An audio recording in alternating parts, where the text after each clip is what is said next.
Test 1, 2, 3.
Recording in progress. Okay, calling this meeting to order, and I have my glasses this time. So I'm calling the regular meeting of the Audit, Compliance, Risk, and Ethics Committee.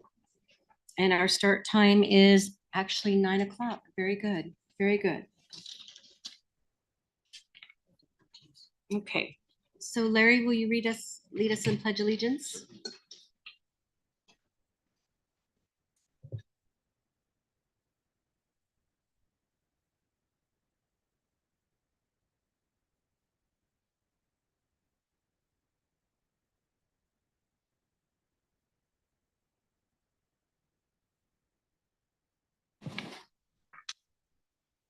Nicole? That's okay.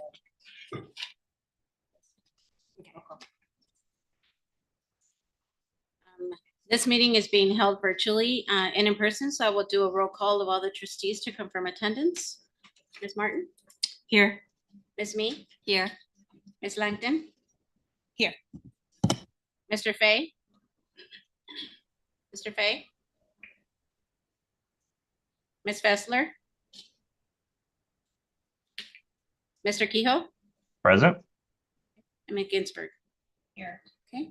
Please note that Mr. Kehoe and Mr. Fay will be participating under the LACERA's teleconference policy. With us, it will be consultants, Christian Rogers, Brittany Smith, Brian Bulguski from CLA, and ACRE consultant Larry Jensen. Trustees, please use this raise your hand Zoom option to be placed in the queue. At this time, we ask that all meeting participants mute their mics until we are ready to speak. And now we may proceed with the agenda. Okay, thank you. Do I have approval from the minutes? Second. Oh. Who was the second? I'm sorry. Me? Nicole, yeah. Thank you. Ms. Ginsburg made the motion. Ms. Mee, a second. I'll do roll call. I'm sorry. Ms. Fessler? Mr. Kehoe? Aye. Ms. Langton? Aye. Mr. Fay? Aye. Okay. Ms. Martin? Aye. Ms. Mee? Yes. And Ms. Ginsburg? Yes. The motion passes. Okay. Any public comment? None at this time. Thank you. All right, we're moving to our first item, non-consent item, salary placement for Chief Internal Audit.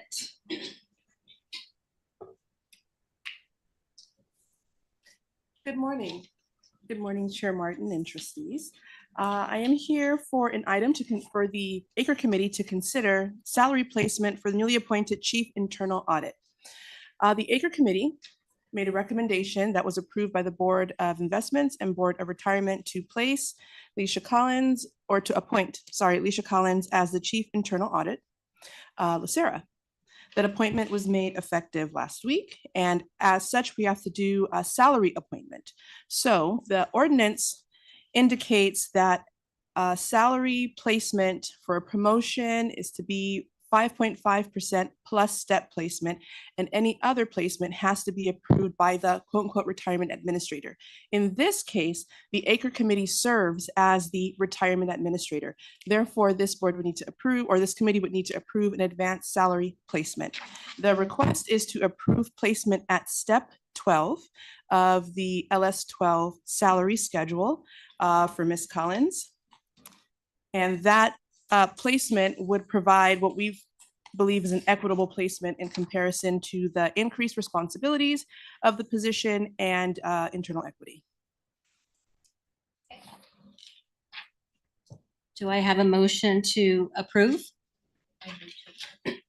Can I just ask the overall percentage increase that would be? 17%. Thank you. I need a second. I'll second. Okay, so I'll read the necessary statement. So prior to taking final action, the legislative body shall orally report a summary of a recommendation for final action on the salaries, salary schedule, or compensation paid in the form of fringe benefits to a local agency executive as defined in subsection D of section 3511.1 during the open meeting in which the final action is to be taken. This paragraph does not affect the public's right under California Public Records Act, Chapter 3.5, to inspect or copy records created or received in the process of developing the recommendation. And the salary would be Salary Schedule LS12, Step 12, which is a base of $16,606.76 per month.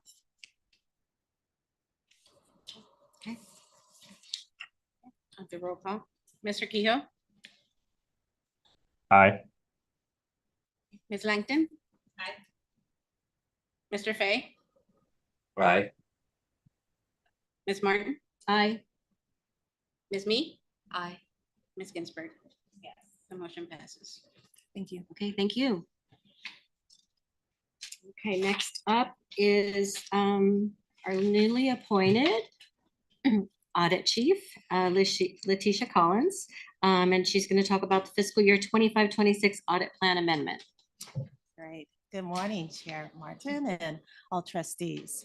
So since there are some trustees that are new to the ACRE committee, for this agenda item, I'm just going to give you a bit more background. That way you have a good reference as far as the audit plan and the amendments. So the audit plan was developed. Let me make sure. Okay, the audit plan was developed in accordance with the Institute of Internal Auditors Global Standards, or we refer to them as our standards. You're going to hear us reference the standards quite frequently throughout the meeting, as well as in our memos. Those are our guiding principles, our best practices that we follow for the work that we do.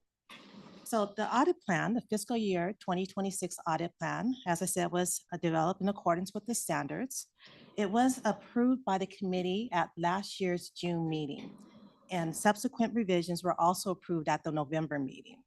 So the audit plan changes as risks, strategies, and conditions evolve. In accordance with the standards, those changes are to be communicated to the ACRE committee and approved, which brings us to this agenda item today. Attachment C through D provides you with the amended audit plan. I provided a red line as well as a clean version, so you can see the different changes. I've also included attachment D, which it gives you all the details regarding our standards. And I just wanted to go into some of the factors that came into place as far as deciding like which of these projects to amend. First was an assessment of the remaining time in the fiscal year. So we have about 3 months to go versus all of the work that we are to complete on the audit plan.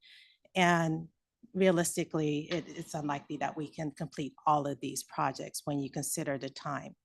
So in addition, we did have some urgent tasks as well as projects recently added to the audit plan that require more of our time and resources. And then there's going to be some operational changes. As we transition into new leadership and prepare for upcoming enhancements, it will be necessary to allocate work hours to support these initiatives. So in turn, it was necessary to reprioritize projects and identify those to remove or postpone. I've included on page 2 of your memo a listing of all of these revisions. Some of the key changes are consolidated audits. There are some projects that will still be covered as part of another audit. So the consolidation of some of these projects is because the scope over across some of the other ones. So they've been combined into one audit. There are 6 projects that have been added. And then there are those 5 audits that have been removed or deferred. And those are the projects which were lower in priority relative to the other areas. So this concludes my overview as far as the audit plan and amendments. And I can address any questions you may have or provide you with some more details if you like. Is there a way somebody can bring up your final list on here that so we can see it? In the meantime, trustee Me can ask her question. Okay. Yeah, this slide would be helpful so that you know what we're talking about. If someone can go this slide, go to the memo, if possible, page 2 of the memo. We'll see if Alice can bring it up. Yeah, okay, thank you so much. Any other questions we can take now?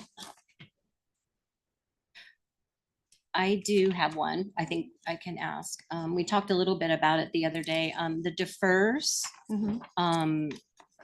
a lot of them are because of resource issues, but I think it'd be helpful if you would explain how what we consider as risk. You know, if they're deferring something that's a recommendation, there's some risk there. Mhm. And how do you mitigate that risk? Okay, And what kind of risk exists on those 4 or 5 projects okay. that were listed? Okay, so let me go through and I can give you some more insight into those. So we have those at the bottom. I'm going to start with the case management. And just to clarify, I did include on here insufficient resources as a description. However, there's other factors. For example, the case management follow-up audit and the call center drop rate call. Those, it's best to postpone, not only because of the resources we need, but also those systems are still being developed and refined. There are some changes that are going on in the call center as far as the system that they're going to be implementing. So it makes more sense that we would defer actually doing a review to perhaps next fiscal year. So that's part of it. And keep in mind also with these that are being deferred, they are among the lower risk areas, not to say that they're not important, but as compared to some of the other projects they are. And that's why I didn't want to say that they're just going to be removed. They're going to be deferred or postponed, meaning that they'll still go back into our audit universe and our risk assessment. And that way we can decide when it's going to be the best timing to perform these engagements. So it's not like they're just we're not gonna get to them. Perfect. The system development and change control. Now, there are aspects of this type of audit that are included in our, like at a high level, included in our SOC engagement. And we also have to consider the timing of our audits because there are some other audits that are within the systems division. And so we don't want to overburden them and also be completing some kind of audit testing that overlaps. So that one, it makes more sense as well to move it a little bit further down. Account settlement collections, there was some work that was done regarding this advisory engagement. We did see that it would need some additional resources because it is a complex area that we do need to take more time in. So this one, there is some risk because we're talking about those accounts. That one is going to be postponed till next year though. Again, so that we can still capture or have an audit relating to it. Securities lending, when you look at all of the other risks or the projects we have on here, that one is not among those of higher priority. Again, we'll look at including that in the following fiscal years. Excellent, thank you. Okay. And then is this No, what you want to? Oh, I Okay. mean, the memo page. Page 2. Second page of the memo. Can you Yeah, pull that's up the easier. page There it goes. To show where we add and subtract. Here we go. Perfect. Yeah, that's the one I was referring to, the deferreds. Okay. Yes. First of all, congratulations for the promotion. Looking forward to work with you and the team. Thank My question is on here, but before I get to my question, actually, yeah, a couple new audit committee members. I'm the second year here, I'm not the most seasoned, but I have seen it almost every year. We do have amendment, as a priority change. So I compare last year, the final amended number of audits is the same, 34 exactly, coincident. But my question is, I'm looking at the list here, one HR needs assessment. Mhm. I'm reading this one. Is this one, what is it about? Is it to address long-standing open recommendation? Is it added as something that recommendation wasn't implemented, and now we go back to do the same assessment that we did before, or what was it? So we did have an engagement, it was a couple of years back, looking at the overall operational, the operations within HR. And there were some recommendations that came about from that. Some of them were implemented, and then some of them are also included in our recommendation follow-up where we're tracking them because they related to some strategic initiatives as far as the changes in implementing those recommendations. Now, there was another engagement that we did within this fiscal year that related to just a review of the hiring of a section head position. And that was done by an external audit, external firm as well. And there were some other, within that audit, there were some recommendations as far as enhancements and improvements relating to human resources.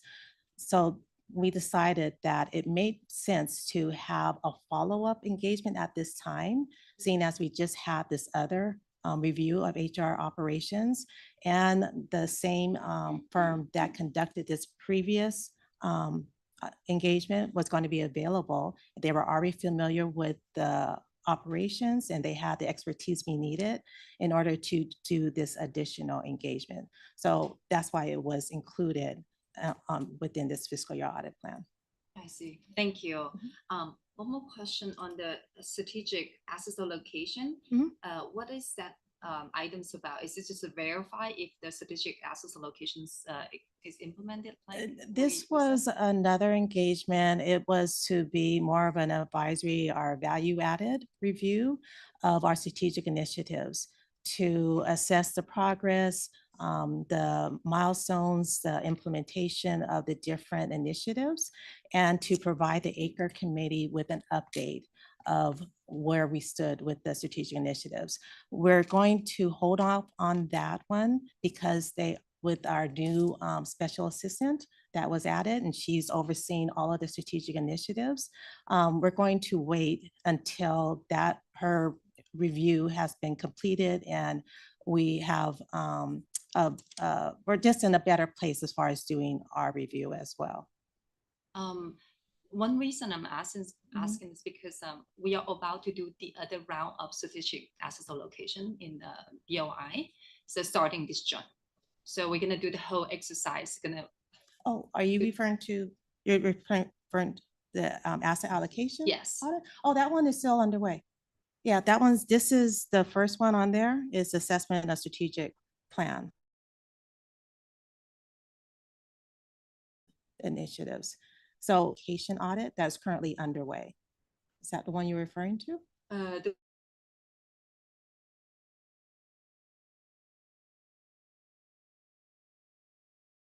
The one I'm seeing here, I'm a little bit lost now. So it says strategic Yes. roll over from fiscal year 2025 audit plan. Okay, So that one I see is a new item that we added right now. yes. And then I'm a little bit confused because I'm not sure is that the time to do it, because in BOI we're gonna do assets allocation again. Oh, okay. I was confused. I thought you were looking at the other, No, the first one on there. So the strategic asset allocation is currently underway. Tina can give you some Okay. insight into that. She's the auditor overseeing that. Morning, trustees. So for strategic asset allocation, you're correct, there is one coming up, but this has been an audit that's been in progress since last fiscal year. So the scope was looking at the previous strategic asset allocation cycle. So, and really looking at the governance and development of it, and whether there are any area for improvement, whether there's enough trustee engagement, looking at whether like the consultants, are we utilizing them to the, the best practice, the best resources, and different elements of that. And the goal is probably to issue this before the start of next strategic asset allocation. So it could be incorporated. Yeah, any improvements there can be incorporated into next cycle. That made perfect sense Yeah. now. So we can Okay. take the lawn into the next exercise that we're gonna do. That's right. That's Yeah. perfect timing in that case. Yeah. Thank you for explaining. No problem. I'm sorry, Chair, one more question. This is a members appointment system audit. This is added. This is coming out from the 25-26 culture survey. First, I'm really glad to see, that we're doing something, have some action on the culture survey. So nice to see that, but I'd like to understand a little bit more. What is it about, this one? So there were some within the culture survey, there were some concerns that were provided. And so internal audit is following up. We're going to be looking at the member appointment system, the operational efficiency. We're also looking at the workflow that involved when someone makes an appointment, and then an allocation of the follow-up between the specialist and the member. So that's sort of encompasses that type of engagement we'll do. Perfect. And I hate to be broad, but when we start out on an audit, we always do a risk control matrix, and we're looking at the overall scope. And so once we do that, we'll have a better defined scope and objective when it comes to this area. And we'll provide an update to the ACRE committee at the next meeting. That's wonderful. That's very wonderful. Just a shout out to people that participate in that surveying, that we are listening. The board's listening, executive team is listening. We're doing something about it. So are we starting like here? Well, the more than just here, but very happy to see that. Thank you. And that's all my questions. Back to you, Chair. I'll turn it over to Larry.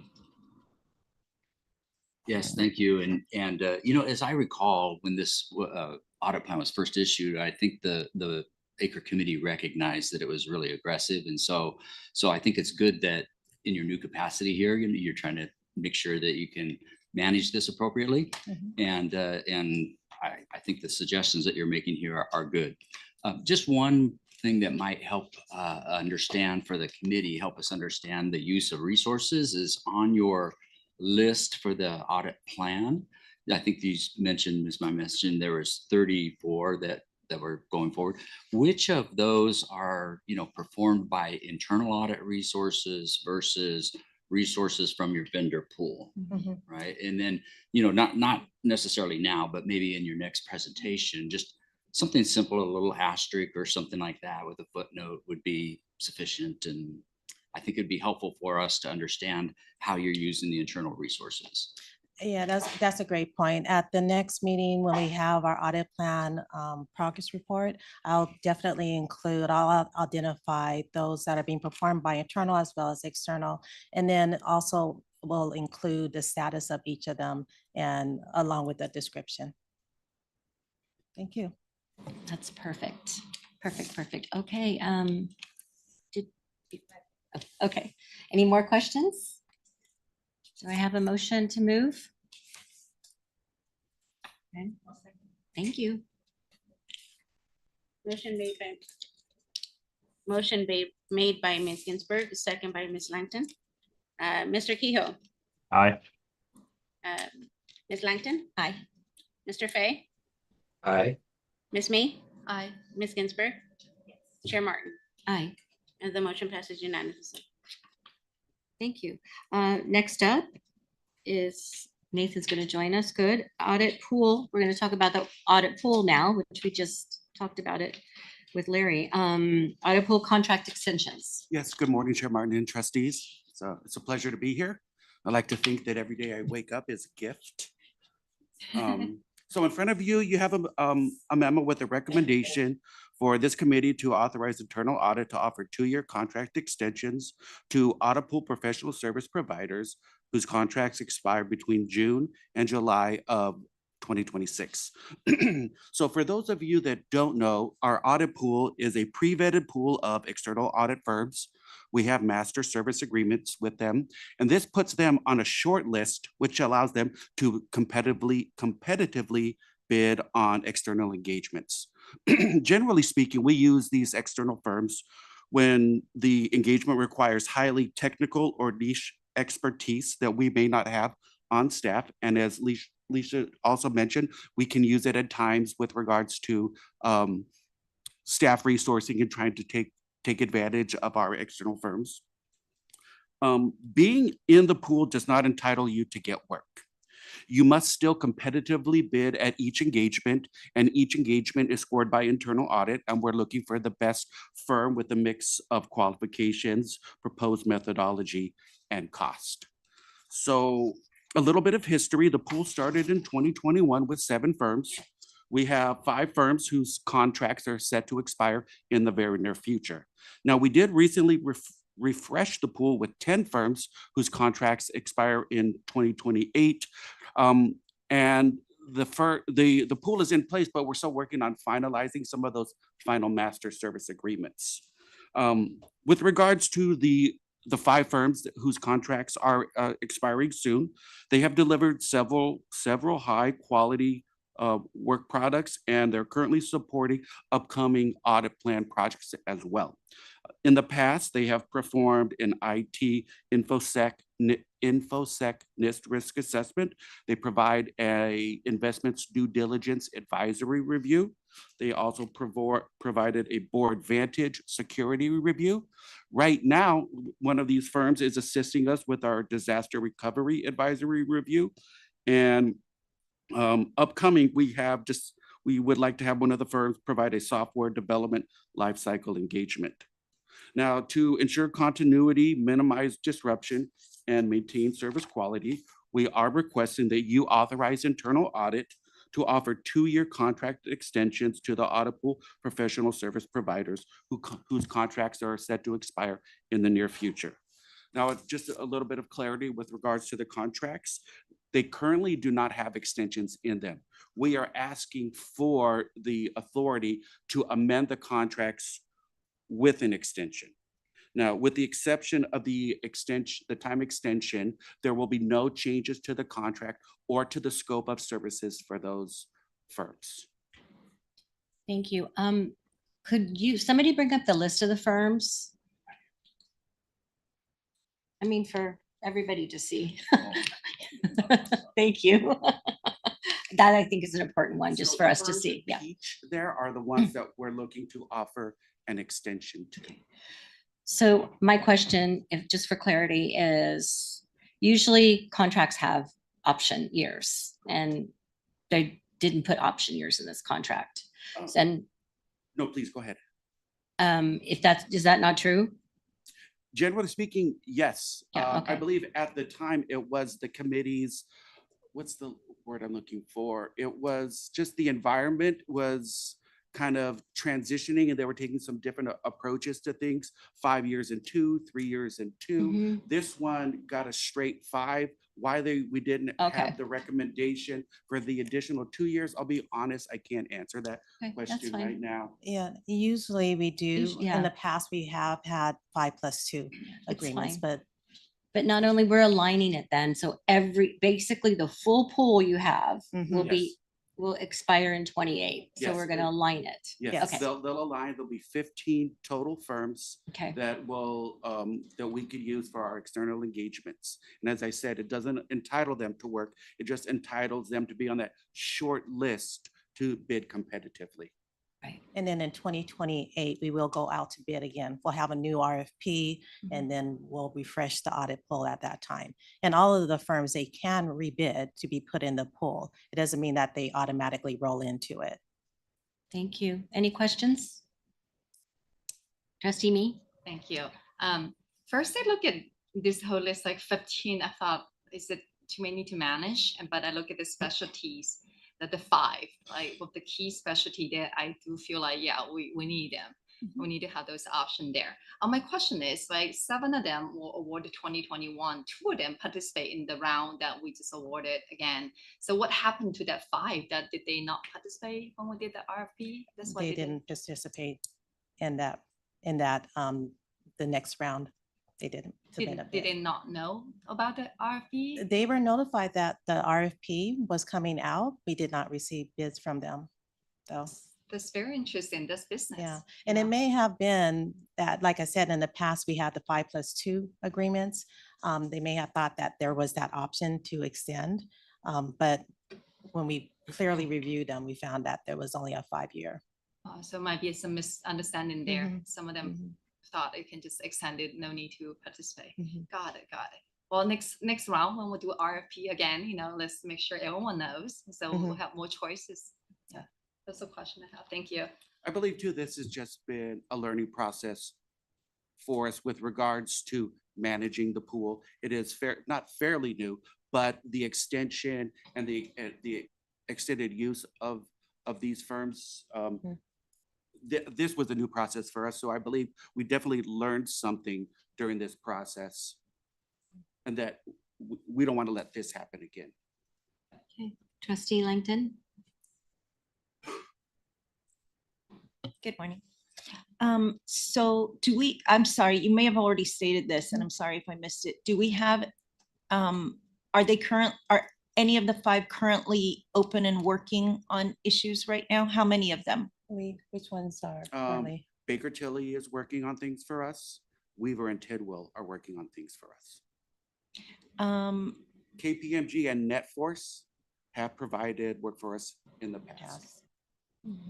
Right, so I understand. So it's just to keep them on the master list. Keep them on the master Right. list. Okay. Yeah. Any other questions? Motion to move? Second. Okay, thank you. Ms. Ginsburg made the motion, Ms. Me second. Mr. Kehoe, Aye. Ms. Langton, Aye. Mr. Fay, Aye. Ms. Me, Aye. Ms. Ginsburg, Yes. Chair Martin. Aye. The motion passes unanimously.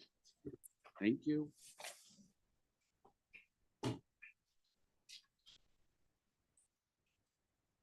Okay, we're going to welcome Christina Sun. She's External Audit Plan, Governance Communications for 25-26, the financial audit. Good morning again, Chair and members of the ACRE Committee. One of the committee's core governance responsibility is overseeing the integrity of LACERA's financial reporting and the work of the independent external auditor.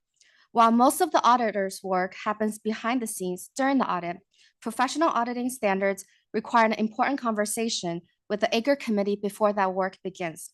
Today, CLA will provide the required communication for the fiscal year 2025-2026 financial statement audit.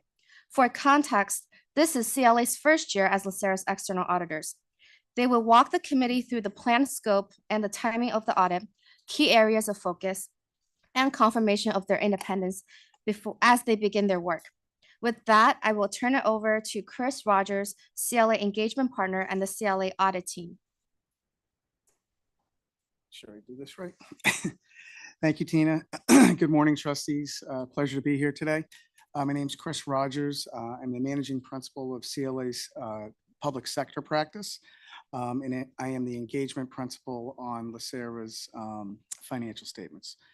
With me is Brittany Smith, who is the manager on the financial statement audit, and Brian Boguski is our IT director on the job. The deck that we have in front of you, we are not going through the whole thing, so we won't torture you with the 52 pages. And the primary purpose of today is really to talk about the scope of our audit, those required communications that Tina referred to, as well as what our audit approach is and the work plan. But it is our understanding that there has been some turnover from a trustee perspective. So we thought I'm going to take a couple of minutes and just give a brief overview of the firm and who we are.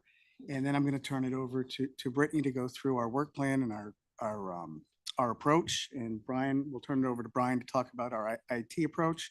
And then Brittany will wrap us up. So I believe Alex has control of the slides, if I'm not mistaken. If you could go down a couple slides, please. Keep on going. So you can see this is the engagement team. Three of us are here. Not everybody is here. We do have a technical director that's already signed. That's effectively our quality review. And Jim Kreiser is leading from an IT perspective. Next slide, please. One more. Great. So just very briefly about the firm. As you can tell from the slide, we are a national firm. We have over 130 offices across the country, over 9,000 people. And we're an independent, we have an independent network of CLA Global. One thing that I want to make clear to this is something we're very proud of. We do not offshore. That is not what we do. That is not in our plans. We've actually built connection centers. We refer to them as connection centers, but they're where we have hired, I'd say, non-traditional accountants and given them an opportunity so they have an associate's degree. And we call it onshoring instead of offshoring. And so far it's been a very big success for us. The other thing to understand about CLA is that we're an industry-driven firm. What that means is we are, for example, the public pension plans fall under state and local government. Well, state and local government, we have over 700 people that are dedicated to not only public pension plans, but municipalities, states, state agencies, that type of thing throughout the year. Yeah, I think that's where as far as I want to go on the firm. And if anybody has any more questions about, we can dive in, but now is probably not the time. So next slide, please. And just from a client experience, we work with a lot of pension plans, a lot of large public pension plans, such as the Commonwealth of Massachusetts, Arizona State Retirement System, CalSTRS, Pennsylvania, Maryland, Employees Retirement System of Texas. So LACERA, although a very large entity, we are used to large complex entities. Next slide, please. Great. So talk about our scope and our deliverables. The scope is the annual comprehensive financial report, as well as the GASB 68 and 75 schedules. GASB 68 and 75 schedules, they're required so the member employers of both the pension plan and the OPEB plan can record their liability on their books. And what we do is we express an opinion on the excuse me, the annual comprehensive financial report in accordance with generally accepted auditing standards as well as government auditing standards. We do the same thing with the GASB 68 and 75 schedules. At the end of the engagement, we will come back and present to you. We will also provide a written document of required governance communications. So that is any significant findings, any disagreements we had with management, any difficulties encountered during the audit. There are many other things in that letter and what we'll communicate, but those are the types of things. And we'll also have an internal control communication. So if we identify, excuse me, under government auditing standards, you're required to report any material weaknesses or significant deficiencies that we identify as part of internal control over financial reporting, as well as any material non-compliance with laws, regulations, contracts, et cetera, as it relates to the financials. So that'll be a separate communication. And then some of the non-audit services that we will perform throughout this process relate to the preparation of the GASB 68 schedules. We're going to be providing some CPE to the staff at LACERA. I believe that's this week, isn't it? Yes, this week, Thursday. Thursday. And then we're in the process of performing an initial readiness assessment for the audit. So those are the three non-audit services that that we will be performing as part of the engagement. With that, I'm going to turn it over to Brittany. Thanks, Chris. All right, so brief update. We're in the midst of the initial readiness assessment. We have had quite a number of meetings with staff. And, you know, on this slide, we have an opportunity wheel. It's highlighting a lot of different services that CLA offers. Certainly, you know, we're keeping in mind as we're doing our readiness assessment, you know, we're touching on a lot of different areas in our assessment of LACERA. And so just highlighting here that we offer other services. We're happy to help if that ends up being a need that LACERA has. At the back of the deck, there's an appendix of additional services because we're bringing in, you know, for example, our IT team who have IT specialization to help with this assessment to be able to, you know, provide our analysis on potential gaps and controls at LACERA. So just the update, we're in the midst of it. Next slide. So here we've outlined our overall audit plan overview. There's, you know, a number of different bullets here, but the key piece is that last bottom piece. If anything should change to our timeline or plan, you will hear about it sooner than the November ACRE meeting, which is when we intend to present the results of the Act for Audit. I'll move on to the next slide. Okay, so as far as overall responsibilities, we like to remind, you know, and as part of our entrance conference, there's each piece, governance, management, auditor has different roles in the process of the external audit. The ACRE committee hired CLA. That is part of your role in this Act for Audit. Management is responsible for the fair presentation of the financial statements preparation, responsible for the internal controls, policies. Our role is to issue an opinion. You know, we've detailed a lot of, you know, we have a lot of bullets here. Any questions before I move on to the next slide? Also, we welcome questions if any come up as we go through the slides, but you can just flag me. But otherwise, I'll keep it moving. Next slide. So we have a phased approach: planning, strategy, systems evaluation, testing, and then ultimately our reporting to you all. Next slide. There's a lot of words here. I want to point you to the top left quadrant of our audit plan overview to the significant risk areas. Now, each of these significant risk areas is consistent with any public pension plan we would audit. Of course, valuation of alternative investments is a significant audit risk. We're spending quite, and you can think of these areas as places we spend additional energy and time in our audit approach and audit plan to address these risks. Valuation of the total pension liability, looking at your actuarial, very complex estimates, complex calculation, and then as well management override of controls, which is required by AICPA for us to assess in any financial statement audit. In the next slides, we go through a lot more detail into the approach of each of our significant audit areas. So I'll move on, and if no questions. Next slide. We're already in the midst, as I said, of the readiness assessment. We're aware of your key vendors. We're already, looking at reporting from Milliman, Siegel, assessing, and we have familiarity working closely with State Street, Milliman, and Siegel in the past. Next slide. I'd like to zoom out to our main overall points of audit areas, if you will. Internal controls, significant estimates, investments, contributions, benefits, actuarial data, and then ultimately financial reporting.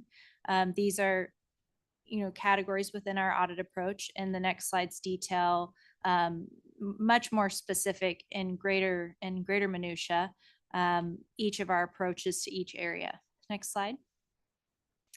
So as far as investments go, I'm happy to dig in as deep as any members of the ACRE committee want to, but you'll see each of these slides outlines our control, how we're understanding the controls, what are our procedures around controls, and then what are our substantive procedures. I think from the view of investments, most critical to our audit approach would be our confirmation selection of sample of your external managers and confirmation directly with those external managers of a statistical sample with a high risk, associated, and obtaining the audited financial statements of those various investment funds that we have sampled. So that is the main bulk of our work within the investments, at least the most time consuming part. And I think, is related to the highest risk element as I outlined previously. Next slide. So around contributions, we do intend to test controls of your contribution reporting. Certainly some of you who remember our presentation as we bid to become the external auditor, we spend a lot of time around data analytics. So around contributions, this is an area where we intend to obtain detailed contribution ledgers, recalculate contributions, doing various assessment to look for anomalies within that data. We also intend to confirm with LA County. Next slide. Around benefits, similarly, we intend to test controls, select a sample to detail test, as well perform extensive data analytic procedures around, this population as well. Yes. I'm sorry, on the last slide. Mm-hmm. Thank you for your presentation so far. This has been very helpful. I noticed around contribution reporting, and earlier you talked about some of the actuarial work that you'll be doing, which included census data testing with participating employers. And I was happy to see that. Under contributions, which is based upon total payroll, does your testing also include testing of payroll with employers? Yes. So Okay. we intend to, in the way we've designed the testing for around contributions and benefits is to connect the dots with the census pieces.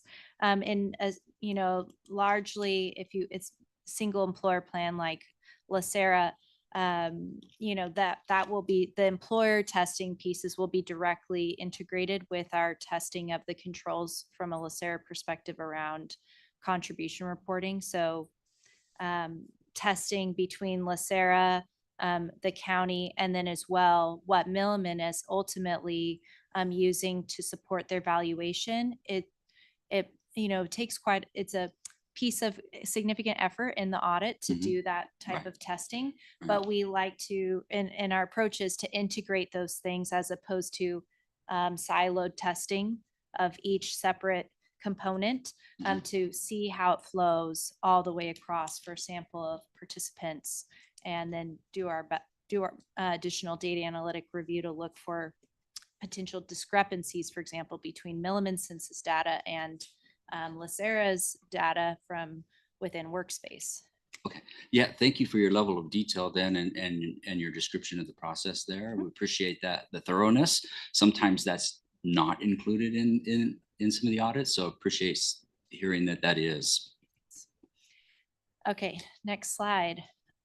Great. So as far as actuarial data, we kind of just talked about this a bit. We're of course going to be documenting management's use of its specialists, Milliman, and then Siegel. But I will move to the next slide because I think beyond testing the census data, as I've already described, we actually work with an auditor specialist to help. I'm not an actuary. CLA works with an actuarial firm to help us with the more technical components of the review of the total pension liability. It's not a full actuarial audit, as I know you all receive, I believe, from CAVMAC, but it is a great reasonableness check for us and limited scope procedures testing to give us comfort that there's not significant problems within the reporting from Milliman. Next slide. All right, I will turn that to Brian. Thank you. Good morning, committee. So for the IT section, our approach is, of course, to understand the key risks that are inherent with using information technology, as well as the applications that are present within LACERA's environment. We understand that we want to understand those risks because we want to make sure that controls surrounding potential risks for information technology are operating effectively. So some of these examples are going to be logical access to LACERA's network and domain, and even to some of the financials as well. We're also going to be looking at some of the configurations, as well as how the IT teams are protecting not only the data that LACERA holds, but also the LACERA's employees, as well as its customers. Next slide. So we're going to do that in a 6-area approach. We're going to be tackling some of these areas within program change management, how changes are inherent with not only the infrastructure, but also, for example, the workspace application itself. What are the infrastructure security controls? What are those control risks, and how is the infrastructure teams addressing those? We're also going to be looking at network security. That's also going to touch upon not only, like I said before, like user access, but also going to describe how that access is reviewed. Does somebody have maybe not enough roles or rights, or maybe they have too much? And we're also going to look at the same thing for the applications as well. Last 2 items we're going to be covering is going to be backup and recovery, how LACERA's data is backed up, how if in the event of a disaster, how can it be recovered and how quickly. We're also going to be looking at cybersecurity, vulnerability assessments, penetration tests, incidents, how those are resolved, the manners for those as well. So these past few days, my team and I, we've been meeting with the IT teams. We've been having our walkthroughs and getting as much information as we can. I do want to thank the InfoSec teams, the IT teams, and Christina for facilitating a lot of these meetings as well. All right, next slide. already touched on this. We, really think data analytics with a public pension is like a very useful approach, considering the volume of data that you all have, for us to try to look from a global perspective, to be able to look at the whole population and try to look for things that pop out as unusual within that population, as opposed to his traditional audit approach where you just pick a random sample only. We do still do that approach as well for our tested controls, but the blend of those two approaches, I think, helps us turn out a quality audit. Next slide. So I have a governance input slide. I do not expect to have a robust, detailed conversation in this meeting on specific concerns around fraud litigation, but I do welcome any of you to reach out to us with any concerns you may have. We're happy to meet with any trustees that would like to one-on-one to have a discussion, especially at our risk assessment phase. Risk assessment is throughout the entire engagement, but our initial risk assessment phase of the engagement, your thoughts are welcome. Later today, we'll be meeting with Chair Martin to get a one-on-one with her. But we're available to you all, and we work for you. And just as a reminder that we appreciate your insights. Next slide. So I've included a few slides that I will not go into detail on regarding some upcoming GASBs. These will be points that are covered in the CPE training that we are hosting for LACERA staff, specifically accounting staff. Very exciting. GASB 103, the main thing you will note as a change, it impacts this year's ACFR, is the management's discussion and analysis section of the ACFR. There are some changes required by the GASB that are in effect for this year. And part of the nature of our CPE is to try to collaborate and get ahead of thinking about those changes and how can we help LACERA implement this GASB. Next, we'll skip through the next slides, but that comes to the end of our time with you all. Any further questions? We're very excited to be working with LACERA and kicking off our year one of this engagement. I have a quick one. I see your executive team on here, and I think it's pretty robust. How big is your audit team? How many numbers? Is it 23? Is it 33? Is it 10? What is it? I mean, so Chris had highlighted from an overall global perspective within state and local government, we have 700 team members. Right now, at different points of the audit, I would expect there to be at times 10 team members at one time working on LACERA at peak moments. Of course, right now we're doing this initial readiness assessment where we committed to LACERA as part of our proposal that this readiness assessment would be myself, Chris, higher level folks at that phase of the initial readiness assessment. So right at this very moment, we do actually have a senior associate in the audience that's joined Brian. So at this time, I would say there's been 5 people working on the initial readiness assessment, but of course, including a senior that's with me back in Seattle. But during higher volume times, we will be bringing in us further associates, further seniors, further managers, likely to most likely, I would estimate 10 people during peak times assisting. Yeah. But we're the key point people to really commit to having consistency across the years with getting support as needed. Certainly, I can't do everything by myself, and neither can any of us. Exactly. Anything to add on that, Chris? No, what we listed there, right, we're our key personnel, and then as we get into it, we figure out the resources we need, and then we start pulling in staff that are appropriately supervised, all that good stuff. There's definitely a base there to pull from. Yes, absolutely. Okay, trustee, go ahead. you. Thank you for the presentation. Very informative and also helpful for us to know what to look ahead, in November report. My question's on slide 14, if you can go there.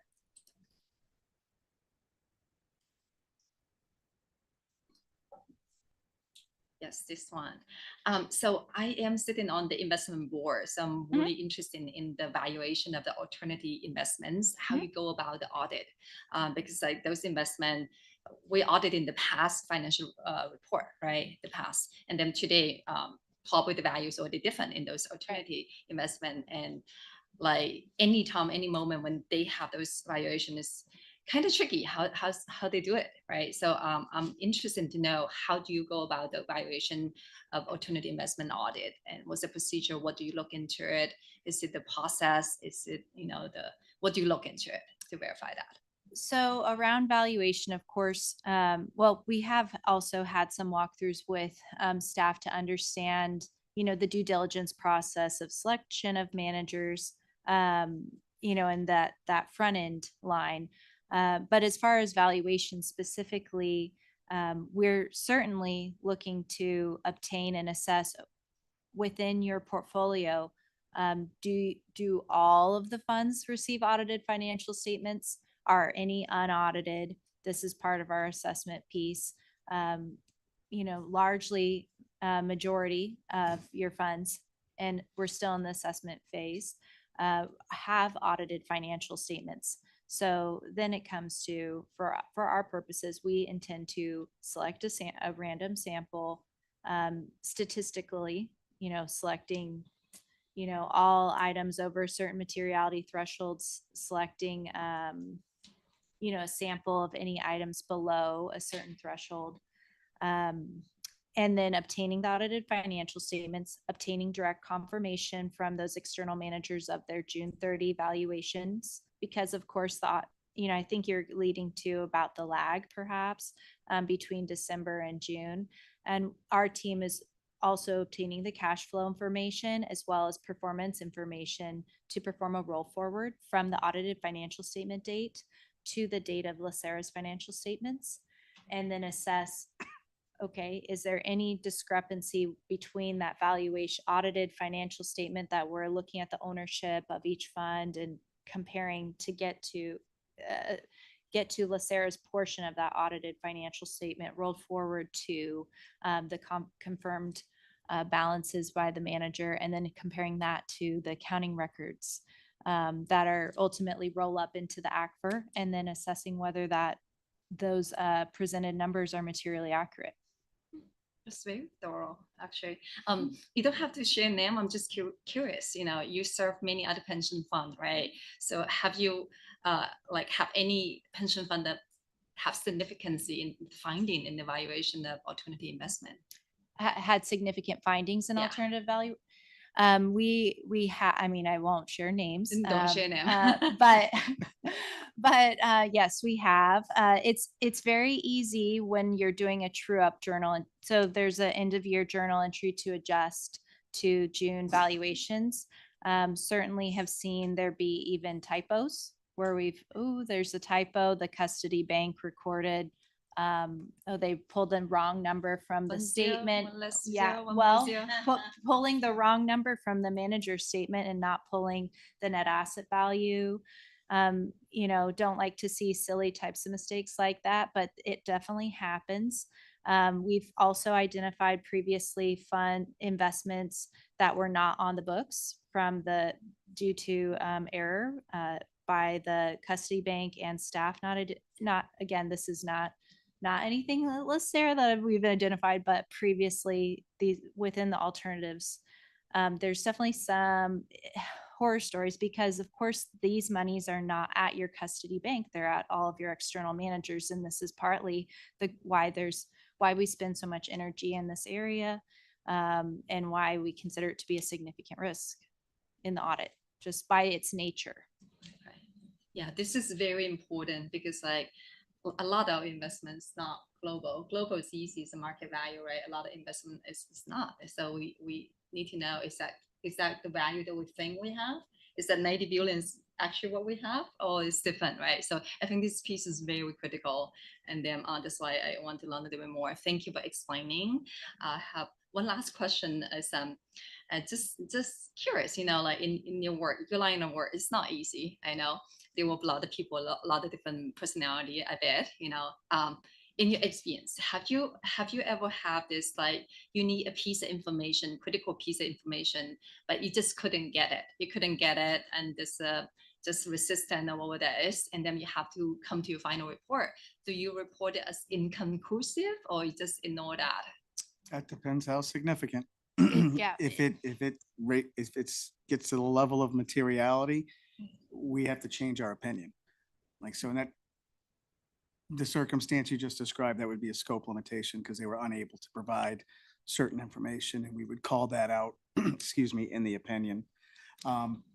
If it didn't raise itself to a level of materiality, then our opinion would probably still stay unmodified, but we would report a significant deficiency or material weakness in internal control over financial reporting because we didn't have sufficient audit evidence for a certain area. And one instance that I think you'd find interesting, we definitely worked with a pension that the manager was undergoing an SEC audit because that investment fund had been fraudulently reported. And so, of course, the manager would not respond to any of our requests, was not able to provide an audited financial statement, and we disclosed that in our governance letter to the board, indicating significant difficulty in the audit, and then indicating that we weren't able to obtain evidence, and then explain the procedures taken to, write down that management took to write down that valuation of that fund. Of course, hopefully, we don't like these things to happen, but sometimes they do, in a mix of many different managers. So that's one where that could be relevant for your consideration. I think it's important to be transparent, right? When you run into this situation, be transparent on your report, be transparent in the communication with the chair, the board, so that we know, right? So yeah, but that's all my question. And thank you very much. And thank you, Chair. Yeah, thank you for your emphasis on those tier 2 and tier 3 investments. It's really important, and recognizing it as a risk here.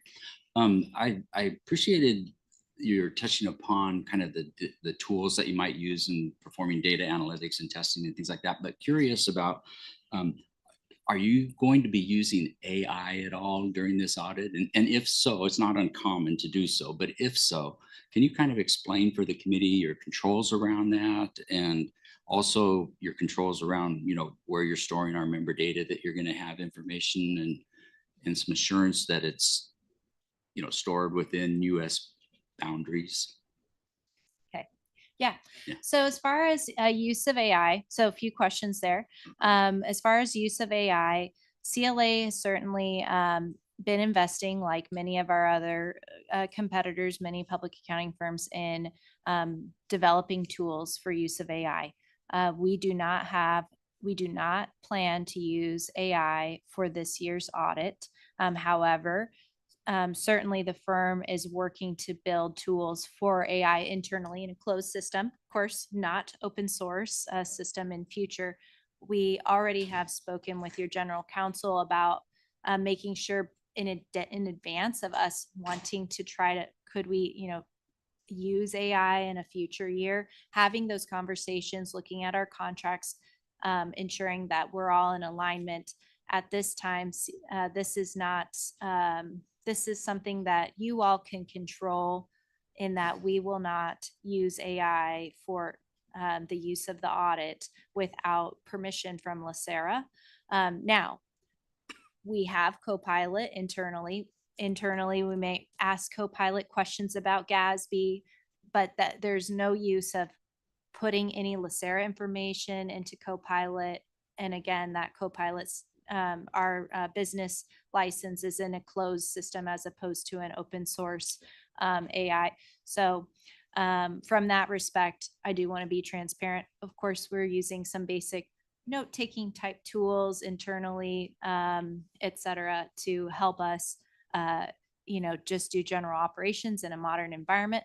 As far as our data centers are within the United States, we do not have data stored outside. And Brian might even, I believe we have our data centers, servers are maybe in Minneapolis or Minnesota. I'm not 100% sure They're housed of in like the Minneapolis and- physical location, but in the US. There's also, excuse me, a lot of, there's more and more IT opportunities are coming out. And what's starting to show up into, RFPs and contracts is, well, do you, CLA, have a SOC 2 for your security? So I literally, within the last week, had a conversation with our director of IT, and we're starting the conversation. They're supportive of it. So I'm envisioning in the next year or two, we're gonna be on a cycle where every year we're gonna be getting a SOC 2 because it's becoming more and more critical. And to your point, we not only house LACERA's information, we house many other clients' information. So it is important and critical. That's right. That's right. I will also add that for clients like LACERA, and certainly already is set up for LACERA's data, we secure within our servers to only engagement team members of LACERA.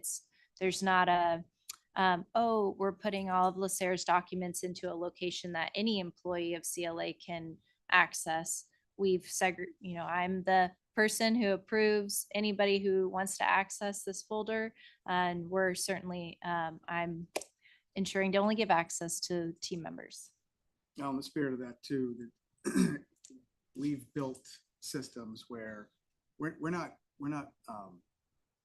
transmitting audit information via email, thumb drives, none of that. We have secure portals where all the information gets dumped. So again, that's thinking security. So anyway, so that's been our approach. As part of our vendor management program, we also review their ITGCs that they provide us to ensure that transport of the data is secure. So from our end, we are proactively approaching it as well. Okay, thank you. Just concerned about our members. Thanks. Trustee Fay? Yeah, thanks. So, and thank you for the great presentation. I do have a question on the valuation of alternative assets because that can mean different things to different people, perhaps. Am I understanding correctly that what CLA is doing is checking the cash balances within, like, let's say a manager invests in a company and that company has some kind of payoff and we want to make sure that the money is correctly in the right accounts? And there's also valuation checking on like what's the actual value of the NAV of that asset. And that would require a lot more capital market assumptions. And of course, every manager is going to say that, especially on the private assets and all the alternative assets, everything's great. But then of course, underlying there could be a bit more problems. So is CLA doing both of those things, or is CLA just doing is CLA auditing just like, is the cash in the accounts, did it get sent to where it's supposed to go? Is there no fraud there? Or is CLA doing the other side? And if it's doing the other side, how? Because that'd be a much more big and difficult task. Mr. Fay, on the alternative investments, most of these funds receive audited financial statements that indicate the value, where a separate firm has come in, the firm auditing that fund's alternative investment portfolio has come in and opined saying, we're reviewing whether they've opined saying we believe this to be unmodified financial statements, and here's the audited NAV balance. And most of the funds that LACERA holds would have a December 31 audited financial statement related. Now, of course, LACERA has a different year end than December 31. So we're performing additional procedures around the cash flows between December and between June. We're also looking at that performance in that period because we need to basically bridge the gap from where we have another firm saying they've opined and audited on this the value, the price, to your point, we are not, unless there is no audit, which we are fully capable of working to review the fund's direct valuation and test it if there is no audit. But in most cases, there will be an audited financial statement associated with each fund. And our role then is assessing LACERA's balance reported by LACERA compared to that audited report, and then walking through the gap between that year end of the audited statement and the June 30, 2026 that LACERA reports on its ACFR. Any further questions on that? I'm happy to elaborate. Got it. So just to make sure, because even like with the valuation consultants, I'm more of a real estate person. So from when Altus or whoever would do a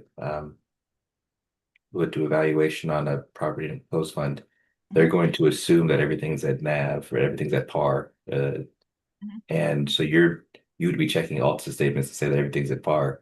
But let's say that there's been a war that's just started and capital market expectations have fluctuated pretty drastically. Your report would indicate, and let's say for whatever reason that inflation goes up as a possibility, that would then mean that all of the values of the underlying assets generally would go down based on that. And so if that is the case, then your audit wouldn't show that volatility even between the December and June numbers. It would show that Altus valued it at December 31st, and that we would keep the same capital market assumptions for those assets. Is that correct? Well, Alta, in this example of Alta, the audited, or another firm has come in and audited December 31. Of course, if that's the year end that gets audited, there would not be an audited number at June 30, but Alta would be obtaining valuation reports at March and at June, theoretically, likely quarterly reporting. And you're right, there wouldn't be a separate audited financial statement from the fund manager at June 30 unless it was a June 30 fund, which of course, I'm sure there are June 30 fund reporters that get audited financials. Well, I know that LACERA has some that are June 30. But that would require the investment manager not following its valuation process. In a hypothetical scenario where a fund manager is not following its valuation process, the same valuation process it used when it obtained the audited financial statement is certainly a risk. But there is an additional valuation happening at each of those points. So we're not looking to see just audited again, plus cash flows. We're looking at updated valuation data, and we're making a bit of a leap to think, okay, if they received an audited financial statement without significant issues or adjustments, hopefully that same fund would be able to issue accurate valuations at the other quarter points, because it would be non-standard for a fund to get quarterly financial statement audits. Okay. I think I understand kind of where we are in the process. Cool. Thank you. Yeah, happy to help. It's definitely a complicated area. That's why we note it as a significant audit area. Any other questions? This group they ask a lot of questions. I like this committee. Okay, received and filed. That's it. That's all we have to do, right, on that one. Okay, so next up, thank you very much.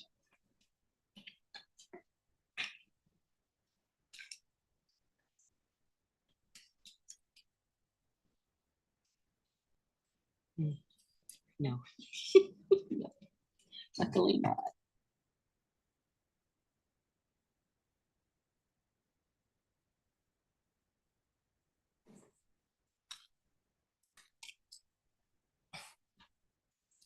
Welcome back. Yeah. Okay, so you're going to cover ACRE and internal audit roles, responsibilities, and processes.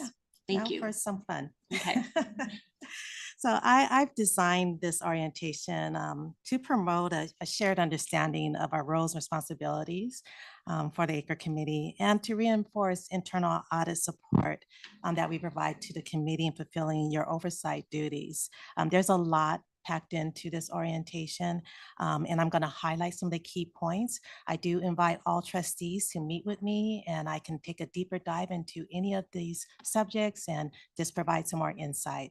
But for today, it's going to be more at a high level, and so that everyone has more familiarity with the work that we do in internal audit. So let's start with slide number 5. Oh, I'm sorry. Let's go back one.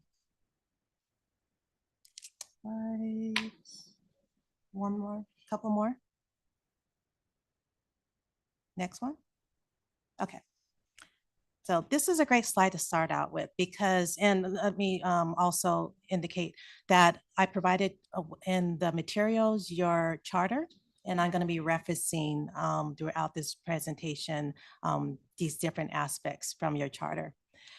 So on this one slide are those 11 essential conditions. These are those critical roles and responsibilities relating to your oversight of internal audit. And as I mentioned earlier, we have our global standards. These are in compliance with those standards and they're included in your charter, section 7A1. As you can see, it's a wide range of different roles and responsibilities. Some are structural, such as independence, our reporting lines. And then there are others that are operational, such as our audit plan, our reports, and our follow-up. So on these next slides, I'm going to take a deeper dive into some of the more significant areas. Before I go on, are there any questions? Okay, so let's go to the next slide. So one of those key points of those essential conditions is the independence of internal audit. And you see here how it's structurally, the structure reporting of internal audit. This is to foster that independence. So we report administratively to the CEO, but functionally to the ACRE committee.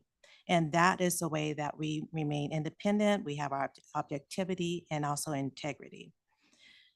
And I want to highlight our team because in order to have an effective ACRE committee, you do need to have a very good audit team. And as seen here, we have a very diverse audit team and different experience levels ranging from 9 to 40 years. If you add it all up, it's about 200 years of experience. So we come with a lot of wealth of experience. And also, I highlight our certifications. We are very big proponents of continuing our education and to remain relevant with all of the audit practices. We all have professional certifications, are on our way to getting them. Half of us have CPAs, and then we have 4 certified internal auditors, 2 certified information system auditors, and then 1 CFE, that's a certified fraud examiner. And then we are very active in different professional affiliations such as the IIA and Association of Public Pension Fund Auditors. And then we complete at least 40 hours of CPE annually. And we also try to have a lot of team education as well. Are there any questions before I go on? Okay. Next slide. Now, our risk-based audit plan. We had a lot of discussion earlier regarding our audit plan, and I'm going to walk you through our process. So it begins with the audit universe. These are all of those possible areas that internal audit can actually audit. And what we'll do next is to do a risk assessment. We have a risk assessment process. We're going to be launching into that next month. And at the June meeting, there will be a more in-depth presentation and discussion on risk our risk assessment process, and also the audit planning. So we have the risk assessment. We'll be meeting with key stakeholders, all the managers, and then we're assessing the risk for each of these auditable areas. And that's how we identify those areas that are going to roll into our audit plan. The audit plan, that's just our listing of how we're going to allocate all of the audit resources, both internally as well as externally. And then the next step is the execution. It's conducting those engagements, it's launching into those different projects. And then we'll provide audit plan updates at each of your meetings so that you're aware of our progress that we're making. And most importantly is the reporting that we do. So not only do we provide updates on our audit plan, but we'll also have our audit reports as well. So that completes the life cycle when it comes to the audits. Next slide. I won't spend too much time on this as we've already discussed the audit plan. Future changes will be including some additional highlights and information. We already talked about identifying external as well as internal resources that will be used, and then providing you with updates to progress that we're making. Next slide. And one other note, as far as planning, so I'll have the risk assessment discussion at the June meeting, and then I'll bring the audit plan to you at the August meeting for approval. Okay. Now, there's different types of engagements and audit activities that you'll see in our audit plan. So we have our assurance. Those are, we provide an objective examination of evidence for the purpose of providing an independent assessment. And then we have the advisory types of engagement. Those are more of the consulting type of engagements. That's where we're providing management with formal assessments and advice without internal audit, assuming management responsibilities. A good way to think about assurance and advisor is that assurance is an independent assessment, whereas advisory is more collaborative. That's where we're putting on our consultant hat, okay? And it's more proactive also. And then we have our value-added projects, that's more informal advice. And then most importantly, our internal audit operations that will be included on the audit plan. So you can see what are the other activities and operational items that we're working on internal audit, because that does take our time as well. Next slide. The audit report. So one of the most important responsibilities of the ACRE committee is to review our audit reports. This is our communication to you on the results of our audit engagements. So after completing an audit, the audit report will be discussed at the ACRE meeting. And there's 4 points that are most important for the committee to do with these reports. First is understand the risk and why it matters. Focus on what risk was identified, why it matters to the organization, and a potential impact if it's not addressed. Another area to really look at within these audit reports is assess whether management's response is adequate, because we're going to have these recommendations. They will have a management response as far as how they're going to address and implement the recommendation. So it's important to evaluate whether management's action plans address the root cause and not just the symptoms, and then consider whether timelines and accountability are reasonable. Another item or another thing to consider is decide what level of action or escalation is needed. And so you'll see the little box on the side. Those are the 4 options that come with each of our reports: is to accept and file it, instruct staff to forward the reports to the boards or other committees. You can make recommendations to the boards or the committee regarding actions required based on the audit findings, or you can provide further instruction to staff. Okay. Next slide. Recommendation follow-up. So as I mentioned, when we have an audit report, there will be recommendations. And so the question is, what happens to the recommendations, and how does the committee know if management has implemented them and made appropriate corrective action? And this brings me to our recommendation follow-up process. So for all of the recommendations, we track them. We have a system where we monitor completion of them on a monthly basis. We're usually meeting with management or have a communication with them in order to get an update on the progress being made. And then if a recommendation has been implemented, we verify that it has been implemented to address the recommendation. So depending on the level of that audit, there may be additional testing, it may be a review of procedures that have been updated, but we are going to verify that all the recommendations have been implemented. If there are extensions that are needed, we do have a process where there is approval to extend out the deadline for recommendation. And then we report the progress of the recommendations to the ACRE committee at each meeting. And then off to the right, you'll see a dashboard that just highlights, it illustrates the status of the recommendations overall in total too. Okay, next slide. We're gonna go skip this next one. I'm not gonna spend time on the external financial auditor. One of your key roles is the hiring. We just had a full presentation from external auditors and the work that they do. We'll go a couple more slides over.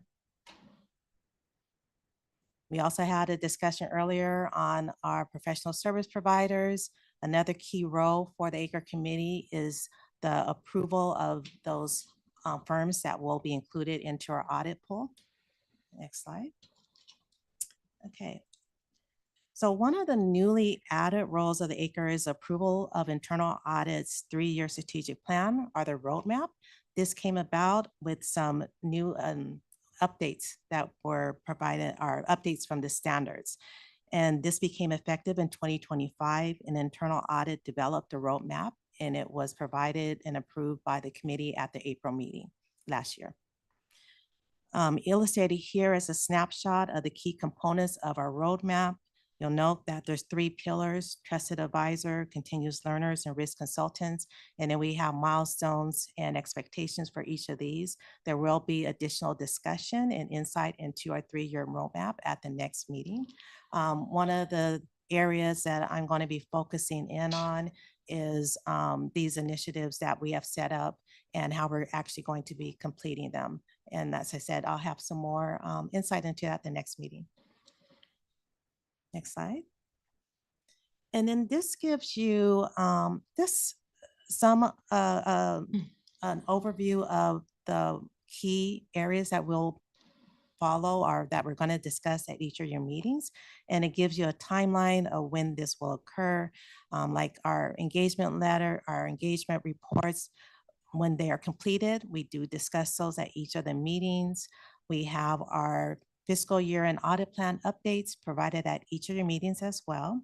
The budget, that's done, we did that in February for approval. Risk assessment will be done at the next meeting. And then we have our updates, recommendation status report, quality assurance improvement program. That's another key area. That's where we have an assessment. There should be an internal one as well as an external one, is where we're internally looking at our operations, the way that we do work, and assessing if we're meeting and we're in compliance with the standards. And so we're going to have a more formal internal assessment. The external quality assurance review is done by an external firm. Last year was done by the IIA services group. And this is where the auditors are audited.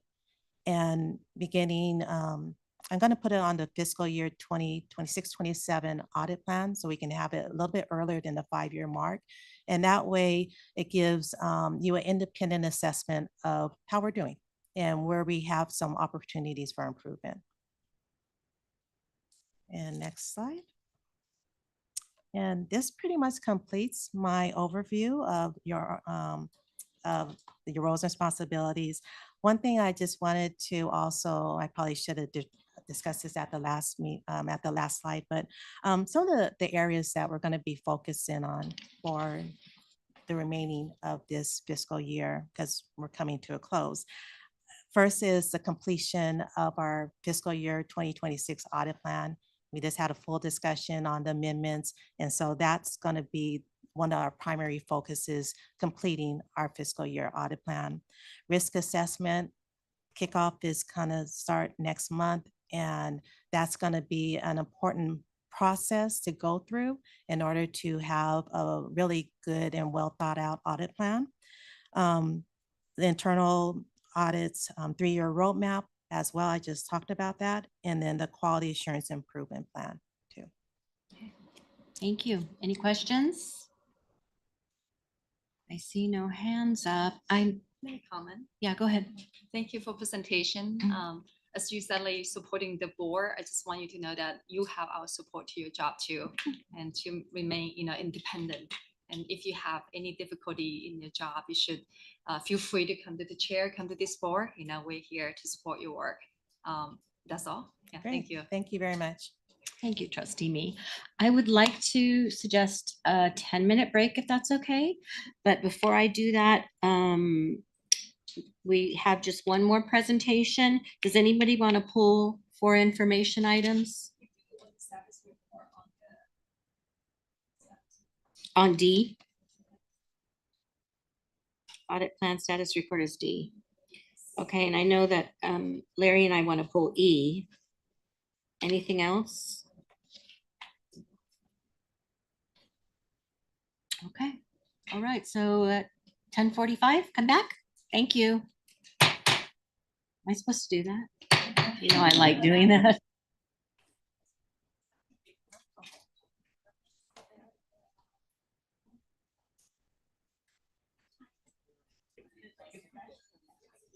And I'll be.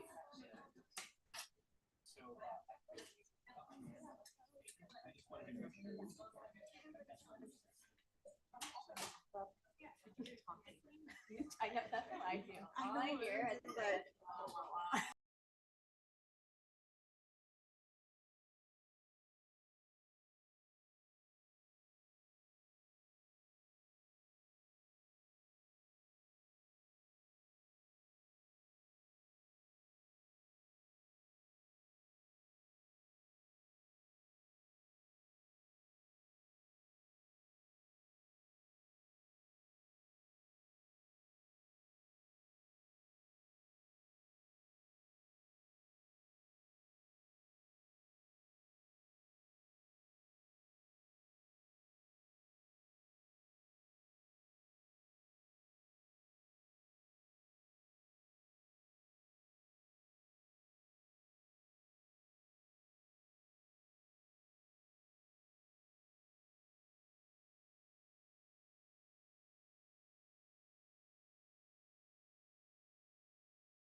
Just real quickly.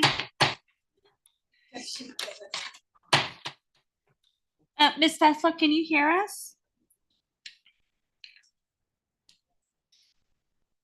It's okay. Don't worry. I see you. She has hers. It's all right. Okay. Yes, I can. I just want to say, Ms. Fessler is participating under, sorry, 1 second. Teleconference, under teleconference, SB 707. Can you just confirm if there's any individuals 18 or older in your presence? No, there are not. Okay, thank you. Okay. Welcome, Allison. Okay, so go ahead and start. We're curious to hear about the Ethics and Compliance Program. Happy to hear that you remain curious. Good morning. It's still morning. Chair Martin and trustees. This presentation contains both ethics and compliance orientation for our newcomers and a quarterly update of the program's 2024 foundational work plan as we enter our second year of program development and implementation. Next slide. The Ethics and Compliance Program is one of the 5 objectives of the board-approved 2023-2028 strategic plan, specifically to develop a program to prevent, detect, monitor, and respond to ethics and compliance risks, to advance a culture of ethics and compliance in alignment with LACERA's values, and cultivate risk awareness as a standard part of operations. This program is integral to the ACRE Committee's constitutionally mandated fiduciary duty to administer the retirement system with care, skill, prudence, and diligence to ensure the prompt delivery of benefits to our members. In addition to the California Constitution, the program derives its authority from the United States Sentencing Guidelines and the Department of Justice Evaluation of Corporate Compliance Programs. The ACRE Charter and Ethics and Compliance Program Charter, which are attached to your materials as attachments A and B, were developed in line with the sentencing guidelines and the DOJ evaluation, which articulate best practices for effective ethics and compliance programs. Should you wish to have copies of the sentencing guidelines or the DOJ evaluation, I've read them several times. I highly recommend, please hit me up. Next slide, please. What all of this authority will tell you is that the ACRE Committee's primary ethics and compliance duty is oversight, ensuring that systems of control exist and are being implemented. According to the sentencing guidelines, this means that the committee must be knowledgeable about the program. So effective oversight requires that the compliance function has direct access to the committee for regular reporting about program activities, ethics and compliance risks, and the controls in place to mitigate those risks. Next slide. This direct reporting relationship facilitates your oversight responsibility to ensure that LACERA has a well-designed, adequately resourced, and fully functioning program, because the committee may be held accountable if there is a systematic failure to exercise reasonable oversight and sufficiently remediate any known or foreseeable legal violations. This holding came out of the 1996 Caremark case, where Caremark's employees were providing unlawful kickbacks to doctors in exchange for patient referrals, which violated federal and state law. While the violations were reduced down to a felony mail fraud, it still cost the corporation $250 million. Following Caremark, the 2019 Marchand case involved a listeria outbreak at Bluebell's Creamery Ice Cream and the deaths of 3 customers. The court affirmed that the board is required to make a good faith effort to establish a reasonable system of monitoring and reporting about the corporation's central compliance risks. In Bluebell's case, that's food safety. Following Bluebell, we have the infamous 2021 Boeing tragic case, which affirmed that at a minimum, the committee must have oversight of mission critical risks. In Boeing's case, that was airplane safety. However, Boeing chose profit over safety, and it took not 1, but 2 737 MAX planes crashing and the loss of 346 lives for the Boeing board, that is hard to say, the Boeing board to finally look into a known mechanical defect that could have been corrected prior to even the first crash. This failure of oversight cost Boeing's board of directors $237.5 million. Stated yet another way, the duty of oversight requires the committee to inquire about and respond to red flags. In McDonald's in 2023, that included 3 separate incidents of sexual harassment by the global chief people officer. The loss there was not monetary, but reputation, his and of course the employer, which did not take reasonable care to listen to those who spoke up. All of this to illustrate when things go wrong, the question becomes, did the committee know or should it have known about the risk for misconduct or legal violation? Was there a failure of oversight? Next slide, please. You cannot oversee what you don't know. So under the charters, which are again are attached to your materials, the Ethics and Compliance Office provides quarterly reports to the committee on program activities. But it is not simply our duty to report, but your duty to make reasonable inquiry when issues become apparent. Next slide. And that is the key to effective oversight for the committee to inquire. When we, and ultimately the Chief Ethics and Compliance Officer, the CECO, report on program activities for this committee to consider the 3 questions the DOJ asks in its investigations and enforcement actions. Is the program well designed? Is it applied earnestly and in good faith? And does it work well in practice? What does this mean? A well-designed program is one that is structured in response to and adequately controls for risks specific to LACERA. In other words, our policies, our training, and other controls are tailored to identify and mitigate LACERA's unique risks. A program that is applied earnestly and in good faith has adequate resources, and it is empowered to function effectively. It has the right size budget, people, and authority to make recommendations to management regarding controls, and management listens. It's a program where senior leaders follow LACERA's ethical standards and reinforce compliance in day-to-day operations. A program that works well in practice is quite simply one that is operational. It's more than a paper program. It's a program that is implemented and monitored. It conducts adequate root cause analyses and uses lessons learned to determine what contributed to any ethical or compliance violations and how to prevent similar violations in the future. Next slide, please.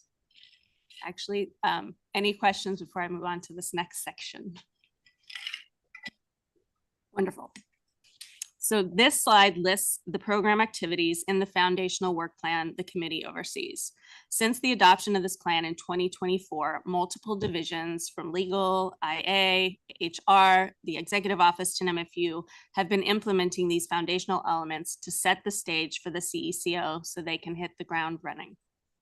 Each element of the work plan is an essential component of an effective program, which we and soon the CECO will report on at each ACRE meeting. Next slide. At the top of these next group of slides, we have the objective for each activity, which is aligned with the sentencing guidelines, followed by how oversight of that activity is defined in the ACRE charter and implemented in practice. Admittedly, these slides are very overloaded, and that is on purpose because they're meant to serve as a reference you can return to later. Starting with education and communication.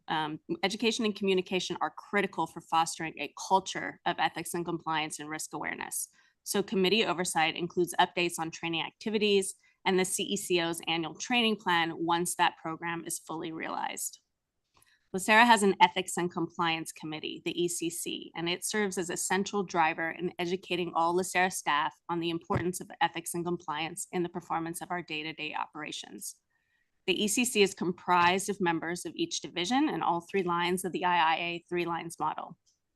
ECC members regularly attend educational conferences on the elements of effective ethics and compliance programs, such as culture, risk assessments, auditing and monitoring, training and communications, and compliance investigations. In fact, I just went to that one last week. Last year, 8 ECC members attended the Society of Corporate Compliance and Ethics Professionals week-long academy. The SCC is the organization that administers certification. 6 ECC members have now become certified compliance and ethics professionals, with 2 more taking the exam this fall. And I think I recruited 2 more people this morning to go to the academy sometime this year. Maintaining certification requires 40 hours of education every 2 years. So we are continuously training on program elements and sharing that education with the ECC at large, which then shares with their divisions. This creates a multi-directional feedback loop, which integrates ethics and compliance into LACERA's culture as well as our operations. Our message of the quarter is one ongoing org-wide communication method from the ECC to each division and back again. The first two messages, risk awareness and ethics, are included in your materials as attachment C. Next slide, please. Like education, policy management is another control, a control that's essential to provide standards of conduct to reduce the risk of violations. So committee oversight includes review of quarterly reports on new or updated policies within its purview. Policy governance starts with managers monitoring divisional risks and controls to determine when new policies are required or existing policies need updating. The ECC has a policy subcommittee, which meets bi-weekly when policies are submitted by divisional subject matter experts. Submissions are reviewed for clarity, operational efficiency, and effective risk mitigation. The ECC then meets monthly for final approval and forwarding to the board when indicated. At the bottom of the slide, you have a list of recently reviewed and policies that are under review or in development. Next slide, please. Risk assessment is essential to modify controls or adjust the program structure to mitigate identified risk as indicated. So committee oversight includes review of risk assessments and recommendations to upgrade current or establish new controls, and to ensure that those controls mitigate risks specific to LACERA, especially our highest risks. Last year, the ethics and compliance team joined internal audit in conducting its annual risk assessment and reported back to the committee last November on the top identified ethics and compliance risks, detailed further in today's memo and coming to you in June in a full report. Those risks include staffing and succession planning, operational and process inefficiencies, culture and leadership, compliance, security, and risk management. We will continue to collaborate with internal audit on addressing those risks, formalizing risk identification and assessment procedures, and developing the framework for an aligned assurance model, which will include internal audit, ethics and compliance, as well as ERM, enterprise risk management. ERM is another 2023-2028 strategic objective. An ERM working group has now been formed, and we are currently interviewing consultants to support ERM program development, including a readiness assessment. Next slide, please. Culture, the culture survey. Culture is essential because it is identified as a top risk in every organization. So committee oversight includes review of culture surveys to ensure LACERA's leaders are modeling ethical standards and values. Ethics and compliance align with LACERA's values, and our values are how we define our culture, one based on integrity, inclusivity, innovation, accountability, collaboration, and transparency. These values describe how we interact with one another and, of course, our members, how we show up every day to contribute our best work. A culture survey organized around LACERA's values was issued in July of 25, and the results were presented to the ACRE committee in November. That same month, 9 org-wide focus groups were held, consisting of 75 individuals at all levels of the organization, where we dug deeper into the survey results and discussed our culture gaps. The survey and focus group feedback was compiled into a report and presented to leadership at the annual management offsite in December. A list of priorities for a culture action plan is in development and currently include accountability, values-driven leadership, people development and workforce planning, inclusive engagement and transparency, execution and follow-through. These themes are outlined further in today's memo and will be presented by the Executive Office with Culture Action Plan objectives at the April board meetings. Our initial survey will set a baseline for future culture surveys to be measured against. Next slide.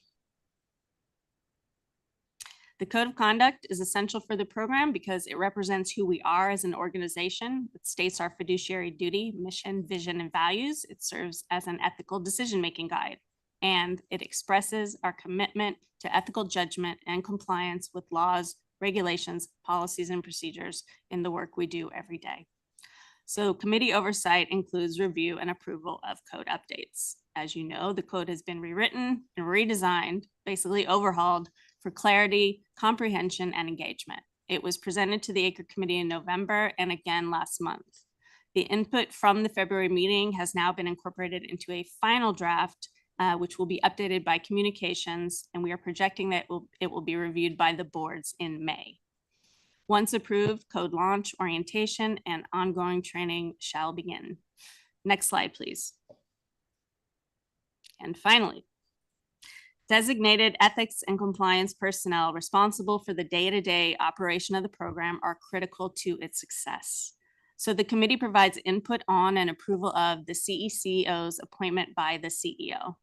The CECO is independent and reports functionally to the CEO, to the ACRE committee, and the boards.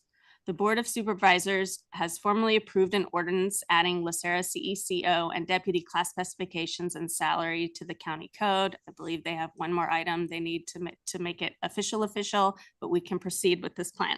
This was just in this morning. Soon we will pass the baton and the CECO will manage the day-to-day operations of the program and report on its activities at each meeting. Next slide. So here is our projected recruiting plan.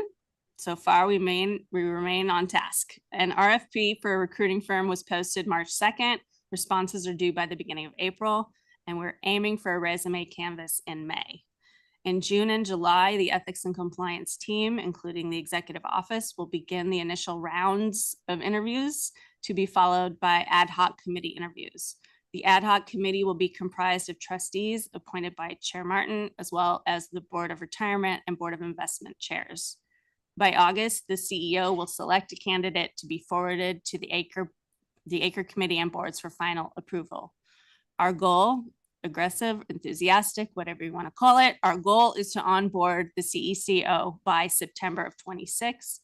And once hired, the CECO will oversee the hiring of an administrative assistant, followed by recruitment for the deputy, again with input from the CEO, ACRE committee, and boards. Next slide, please. As always, I'm happy to answer questions again now or via phone or email. Well, you are so thorough. There's no questions. So we'll thank you. Oh, no, there you go. Trustee Fessler. Thank you. Yeah, you can hear me. I don't have a question. I do have a couple questions, but Allison, this was a really great report. I'm very impressed with everything that that you and the others participating on this have accomplished already.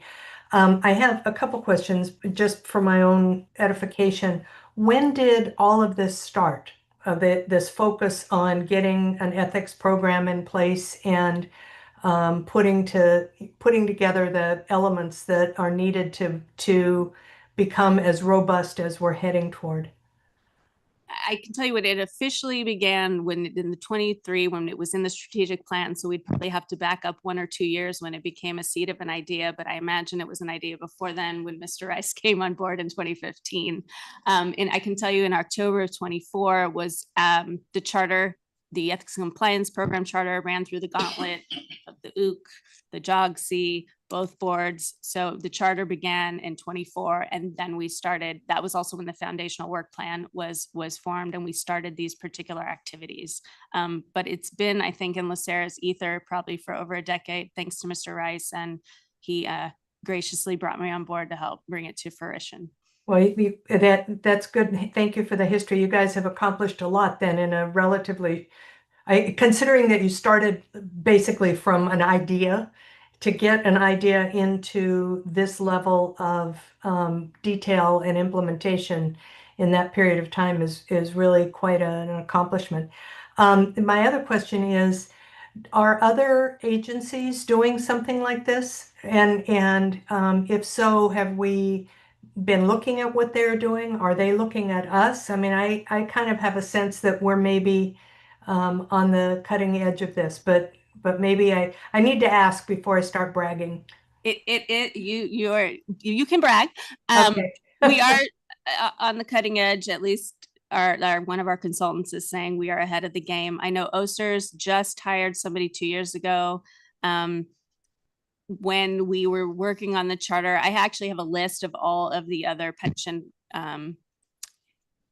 firms, organizations throughout the country have various types of programs, but in terms of centralized, they're not that common. So yeah, cutting edge, but not the first in the race. Okay, that's what I would have assumed. Well, great. Thank you so much. Great work. Thank you so much. I appreciate your comments. Me too. I'm sorry, Go not a ahead. question, but just in response to that, also, LACERA published an article that outlines, I think there was 18 or so different public pension firms that responded to like a national survey, kind of like on the state of compliance, if you will, with regards to public pension systems. And so that may be of interest. I will add that to my reading list. Thank you. Trustee Langton? I don't have a question. I just wanted to state, this was excellent. I joined Bobby in all of her comments. I do love that. Well, okay, let me back up. I don't mind that the slides are dense because it's really nice to have something to go back to and get the information. Someone will just have to remind me what date it was on, but other than that, it's really excellent. Thank you. Thank you. Yeah, I agree. Okay, thank you so much. So we'll receive and file that. Okay, so we've pulled 2 items to discuss. The first one is fiscal year ending 2026 audit plan status report. Nathan? And trustee Me pulled that. Allison, that's a tough act to follow. She's smarter than me, more polished than I. She's just as pretty as I am. Oh, yes, Yes, it's of my course. question. Pardon me. So I mentioned earlier, I did compare last year's meeting in April, 1 month post now, right? We're meeting March, 1 month earlier. So, and then fiscal year is 2026 is ending in the other 3 months, right? Yes. So we end in the third quarter, only 1 quarter left. So it compares the progress with last year. Last year in April, we complete 6 projects by April. Yes. And this year we only complete 2. So I'm tiny, not a lot, but tiny little bit concerned if we're behind. Yeah, I do want to say this year, some of the projects that we put on our plan are a little bit more complex. They're taking a little bit more time than we might have assumed originally, but that's only because we want to do a really diligent, thorough job.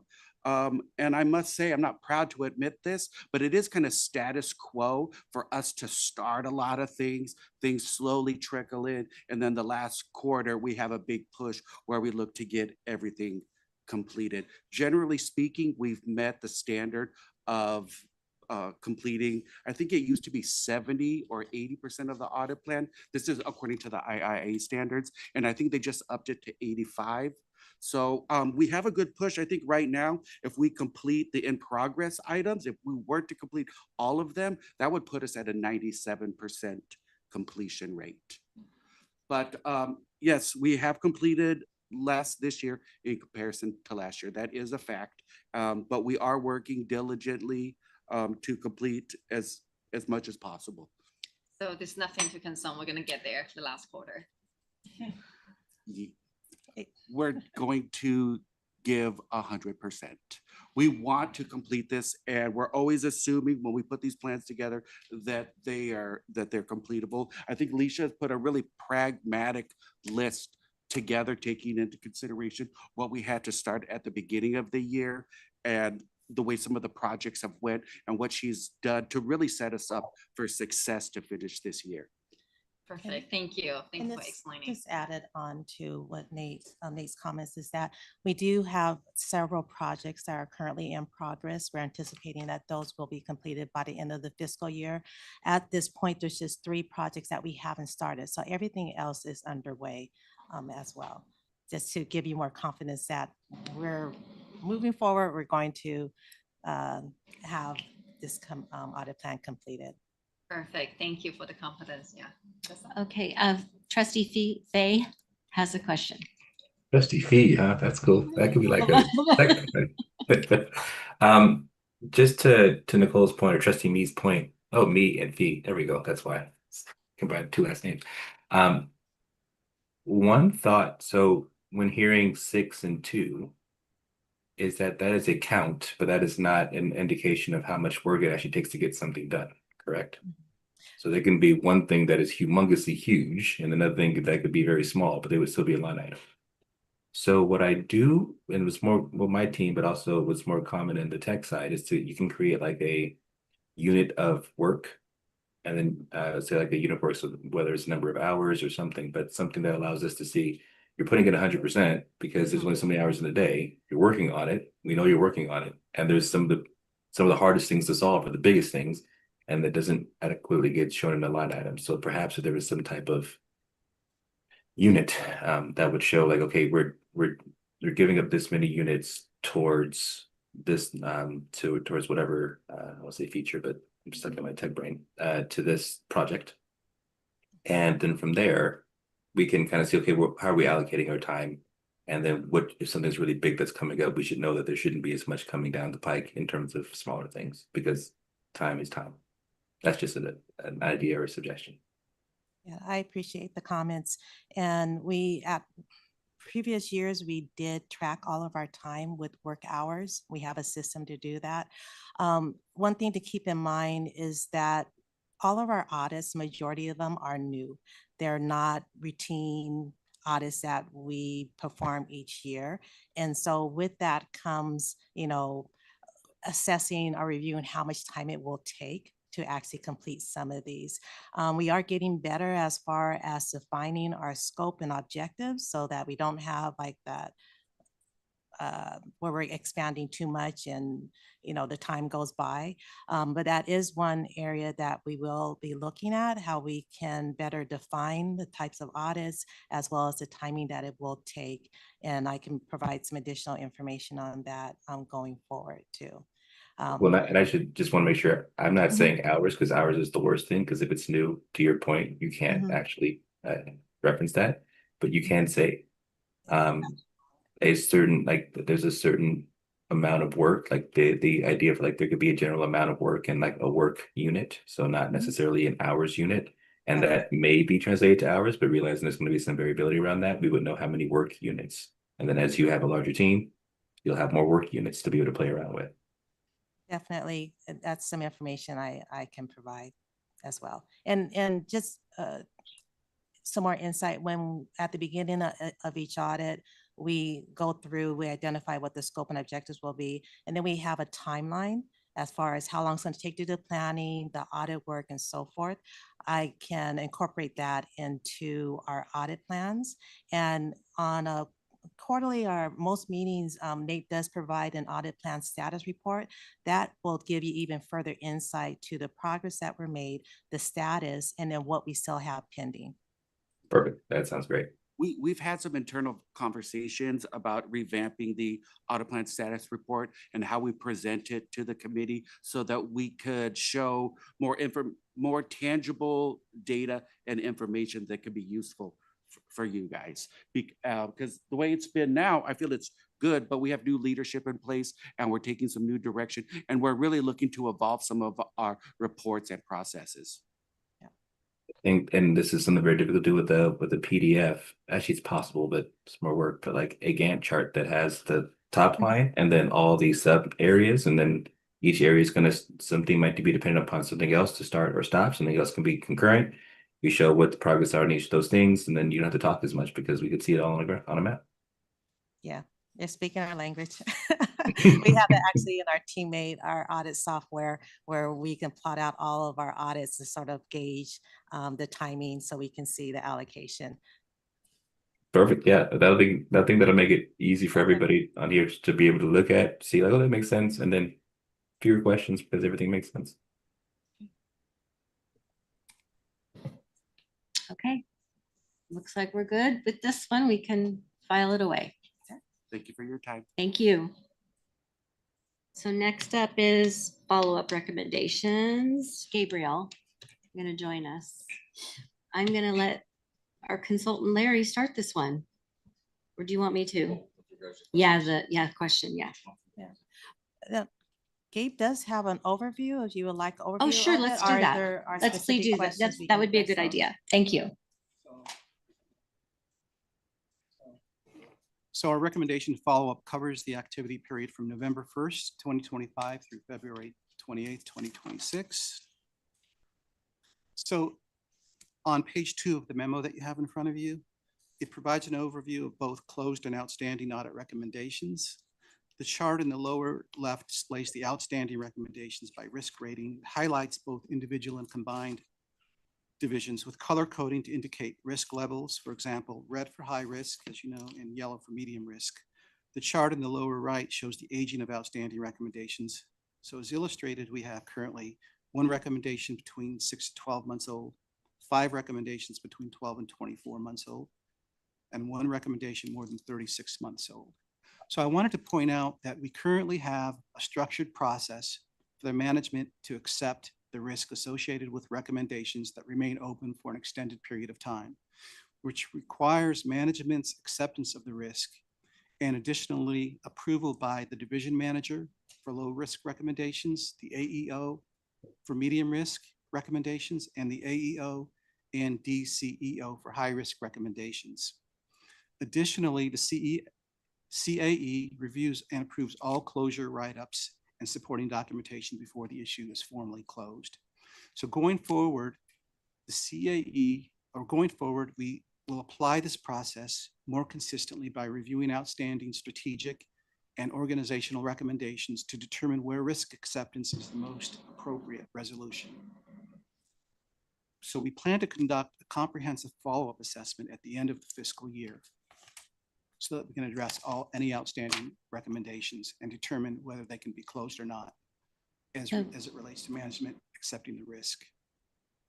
So at what point does it go to management to accept the risk? At what point in the process? Well, during the review of the recommendations, we always present that option to management. Is this something that we can close or based on management accepting the risk? Or is this something that we can close based on receiving supporting documentation from management and then reviewing that for closure? But we always look at recommendations that are extended or there for a long period of time, because we want to remove those from the recommendation report.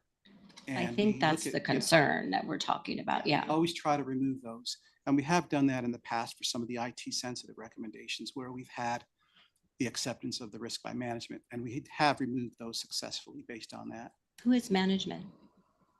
That would be, for example, HR management. That would be Carly, Summy, that level of management. At any point, does it go above that?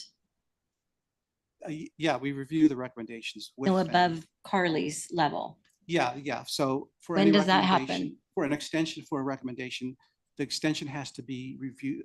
An extension date has to be reviewed and approved and extended by the AEO or the DCEO and Lewis also for ensuring that the extension date is approved, and therefore we can extend the date successfully. Okay.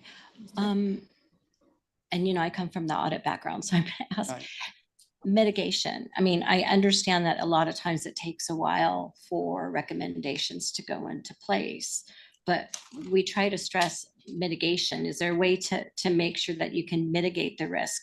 I don't see that in the report, so I don't know if that's something that you do. Right. So we always look at compensating controls. That's an area that we always have to look at other controls surrounding the risk. So if we do accept the risk, or management does accept the risk, we would also want to ensure that there are compensating controls surrounding that risk that are not part of the original recommendation. And can that be included, in the reports? We have a little bit more. In this report. Yeah. Yeah, and part of our process when we're looking at these recommendations and we're updating them monthly is to look at the progress that's being made. There are circumstances where the initial action plan has changed. For example, the termination of user access, there were some recommendations there. Initially, the updates are the action plan related to updating that current process. However, management found a better way, a more efficient way by automating the offboarding process so that they're addressing some of these issues that were included in our recommendation. That process took longer than anticipated, than it would have taken if they were just updating that current process that was in place a couple of years ago. So that's an example where it can change, and then that the date as far as implementation gets pushed out. And when there is an extension, we do discuss that we get approval from executive level as far as extending it out. Now, granted, when you look at these recommendations, there are several that are, couple of years out. Or more. And in my ever-growing list of things to do, one of the things we will be looking at is taking a good assessment of all of our recommendations, identifying those that we need to have that discussion as far as accepting the risk, closing these out, as compared to the ones that we want to keep on our radar. There was a discussion maybe 2-3 years ago regarding our recommendation follow-up. And I got to say, we made a lot of improvements as far as our reporting. I'm sure, yeah. There was Yeah. concerns from the committee as far as the tracking and making sure that we were closing out these recommendations, that they're actually being implemented. So we don't want to close out a recommendation in where it's not left on our radar. Sometimes it's better because we're pushing those recommendations to be completed. So it's sort of a balancing that we'll have to do, but we will be reviewing all these recommendations, identifying the ones that we need to close out where management is accepting a risk, and that will be brought to the ACRE committee Yeah. as well. And I understand accepting the risk. I just think that we really need to Mhm. concentrate on ways to mitigate. Yeah. And I'm not hearing that still when we're talking, you know, even there's a way to mitigate this thing until Mhm. we can get this thing done. Exactly. I don't have any more questions, but I'd like to turn it over to Larry and then to Trustee Langdon. Thank you. Thank you for the good report. I just wanted to have some clarity around the report statement that you made here on the status of these. And so I agree with you in that you said, you know, that audit needs to verify implementation of the Mhm. findings, and some of the status of these are pending that validation. So that's great when you get an opportunity to do that. In the interim reports that we received then, Mhm. are these statements that are in here management statements that are unverified by audits at this point, or do you do interim validations? You know, like when you give us a quarterly report, the committee, a quarterly report, does you know, those independently validated, or are those statements, those are management's Those are- assertions, which are fine if they Mhm. are. We just need to understand, where is that level of assurance coming from? Is it from Okay. audits or from management? They are management's comments on the progress that they have made in implementing the recommendations. A lot of times we do summarize what they have given to us so that we can give you just a overview of what has been done. So it's a mixture. And then when the recommendation, when they're indicating that they have closed it, that's when we're going to do our verification. So there's not like testing or a further review when we get their updates, but definitely when they're indicating that it's been closed. Okay. And then also there's an attachment here, attachment A.2, that are kind of like a recommendation status report on strategic, it says. Mhm. And some of those date back to, you know, 21, 22 timeframe. And so are those included in your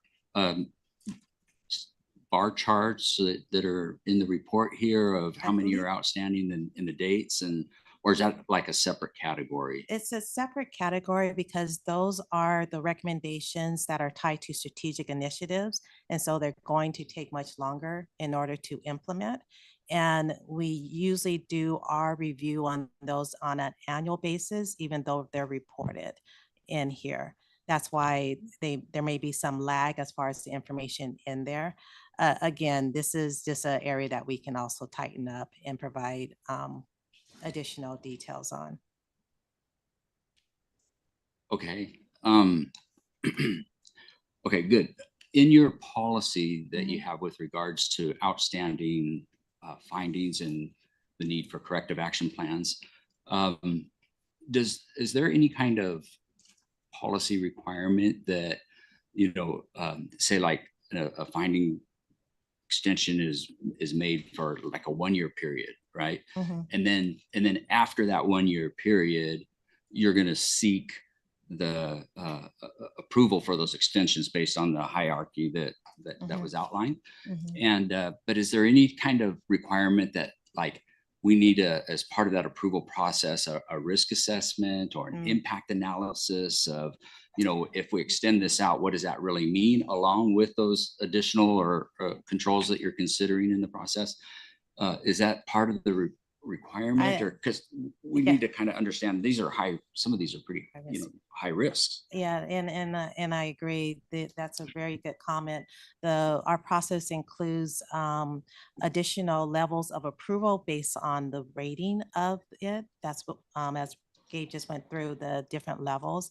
We don't have a formalized process in place where we're doing like an impact analysis or risk assessment on these. Not to say that we shouldn't. That's definitely something that we can consider when we're reviewing these as well. And RECO follow-up, I gotta say, we've made a lot of improvements on it.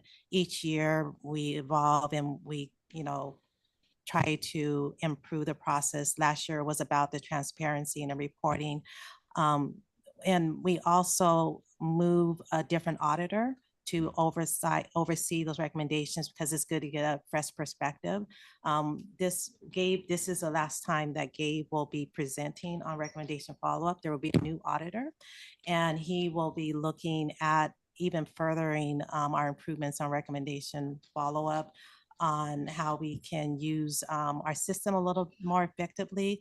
And then lastly, as we've been discussing right now, is our assessment of the recommendations and how we can move these to close them out or just have a better process in place as far as identifying like which of these audits recommendations close out, if there's mitigating controls that are in place, or if it's an area where management is just going to accept the risk and we're going to report on that. And then keep it on our radar still, because it will still be included in our risk assessment going forward for other audit areas. Go ahead. Yeah, through the chair, Chair Martin, committee members. So appreciate the discussion around this. I think the other thing is over and above process is accountability. So this is part of our leadership meetings, the RECO follow-ups with the chief internal auditor monthly. So I also encourage the committee to have the managers come up and speak to those areas as well, because that's an accountability loop organizationally. So I know there's competing priorities. I think they provide additional context on why some of these specific areas have been extended. ACRE or the audit team has been diligent on making sure when there's an extension that we're communicated, whether it's myself or the AEOs. But again, as we work through this RECO follow-up report, and if there are specific areas of concern, the managers will come up and kind of walk through whether it's mitigating things to get it completed or things in terms of competing priorities. But that's something, again, I want to make an assurance from the committee side and at the leadership and executive office side that we're committed to making sure these things are processed through. Thank you. Thank you. Trustee Langton. Thank you. Yeah, this is a great format for the report, great report. Great for accountability, very clear. I do agree with Chair Martin that when possible, mitigation would be it would be nice to see where we can mitigate and what we're doing. I do have a few questions. A few of these items don't have a target date that is valid, so to speak, like item F6. It says pending auditor verification, December 31st, 2024 was the initial target date. It's been extended twice. It says NA for current target date. It was formally implemented on December 12th, 2025. I'm not sure why there still isn't a target date on the ones that still need to be tested or approved by the internal auditor. So there's several, are you referring to one pending auditor verification? Well, there's a couple. So there's F6, F8, F9, and F10. Determination of user access audits. Those have been implemented. I think we put an initial target date on here. If you were to look back at the previous recommendation follow-up report, it would show you the extended target date, but this is the initial one. Where it has pending auditor verification, those are recommendations where we have received management's response that they've been implemented. They're high risk, so the auditor has to do their testing, and the testing hasn't been completed yet. That's why these are shown as pending audit or verification. Gabe is actually in the process of doing the testing on those. And so they're not complete. So Gabe is doing F8 and F9. F9. Those are the two, right? Gabe? Yes. Is there a reason why we can't have an estimated date for that? There was initial date, wasn't there? The estimated date for completion of the test work? Oh, it'll be completed end of this month. next month. Preferably by the end of April. That's what we. Okay. Yeah. I think And just to clarify also, it's taking, because he's looking at a system where it's the closeout of terminated employees. And within the system, there are different tasks that need to be completed. He's waiting for the full process to have been completed for the terminated employees. And that way he can test to make sure that it's been completed as planned. And so until those tasks are completed, he can't complete his test work. So is there a reason why it doesn't say April or May? I mean, I just think okay, that would be great. I mean, even if it's not exact, even if we say it's April, but it happens in May, at least we know it's not December. Okay. So that would help That's us good. a lot. And I know you just walked into this and I know everything's been evolving and improving, but just so we could keep going in that direction, that would be great. And so also for F6, would that work for F6 also? Yes. Okay, and I think the other one was F. That 9 was, and 10. yeah.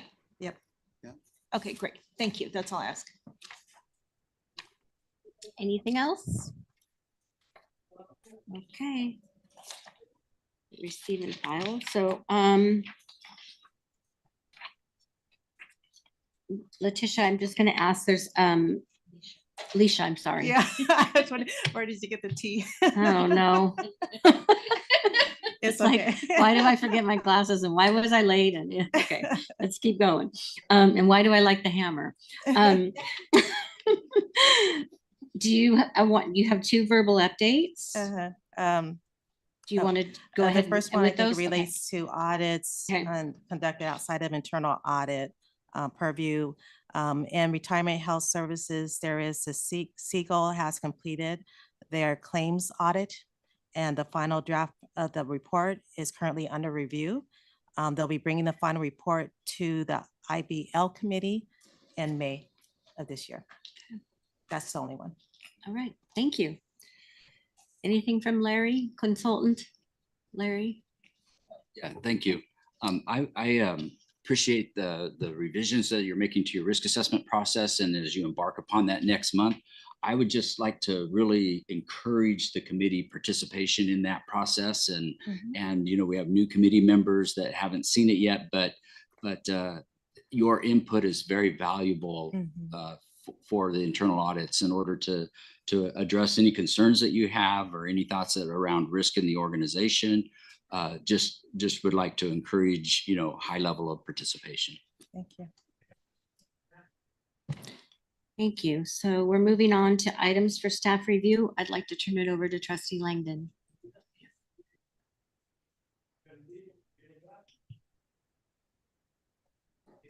So when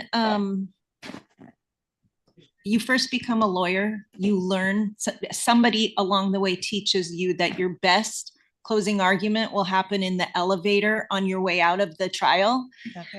And I feel like that a little bit happened to me today, not because I have a great closing argument, but because I think I didn't grasp the issue well enough when we started talking about the audit pool contract extensions. Just listening to him. So I would like to just ask that, where are my notes? Oh. Sorry. Oh, yeah. So the few that we extended, and we did extend, is there a way we can do an or have them update their documentation that we have? Because the reason we usually go 5 years is because information gets stale. Now they're going 7 years. And I just want to ensure that they are still up to par. I'm sure they are, but I feel like we need to hold them accountable. So I think it would be a good idea to see if you could just get some quick updates for them. And I don't know if you want to report back. If you want to report back at the next meeting, that would be great. Just letting us know that you did it. I would appreciate that. Yeah, and just to clarify, with we have master service agreements or contracts with each of these firms, and they will remain as is.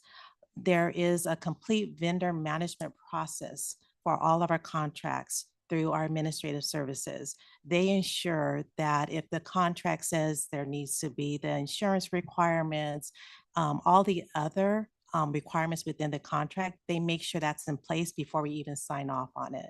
And so we will be following that process. And it won't be internal auditing. We're going to be working with the legal office as far as these extensions. And I think that was the clear point. I don't have, were you going to say something? So they're actively managed, basically. They're actively reviewed before you execute the extension? They are reviewed, the contract is reviewed before it is actually finalized. And part of the process is ensuring that all those key areas within the contract, the requirements are being met. Oh, 100%. I'm talking about now that it's been 5 years and Okay. we're extending them for 2 more years. I want to see if we could just do a double take on those few that are going out for 2 more For the years. 2 more years. Uh-huh. Yes, that's part of the process. Great, awesome. Thank you. Okay. And if I may add too, also when these firms do get engagements, we are again looking to qualify their qualifications, their methodologies. We're looking to ensure that they have the necessary insurance in place. We're executing specific statements of work and ensuring that the work that they're doing for us aligns with what we've requested, and that all of their policies, their people, their procedures are in place as necessary. But you do that before, right? Before, Yes. because you can't do that every time. I mean, the whole point of having a master agreement is so that you could just pull people as you need them. So yeah, that's exactly it. So we have the pool of firms, they've been fully vetted, we've Mhm. already looked at their experience and so forth. Then when we're looking at the audit plan and there's an audit engagement and we're going to use an external force, an external firm, we're looking at those firms in our audit pool that we have approved to perform audits within that service area. So if it's an audit relating to IT or investments, we're only looking at those firms who we've already vetted to perform audits in those areas. So if it's the IT, then those firms within the audit pool specialized with IT, we're going to send them a bid memo. It has all of our criteria regarding that audit. And then they're going to provide us with a proposal. Their proposal will include the team, the methodology, how they're going to go about conducting the audit, and the deliverables. And as Nate was just going over, that's what we're going to use on that specific audit to make sure that they're meeting our requirements to perform that audit. But beforehand, they've all been vetted and they're fully qualified to perform our audits. So, but 2 of them we're in agreement with right now. We have ongoing 2 of work them with wrote- them. because they actually they submitted proposals for the new audit plan. For the new audit pool. Oh, those are the ones that we have. Yeah.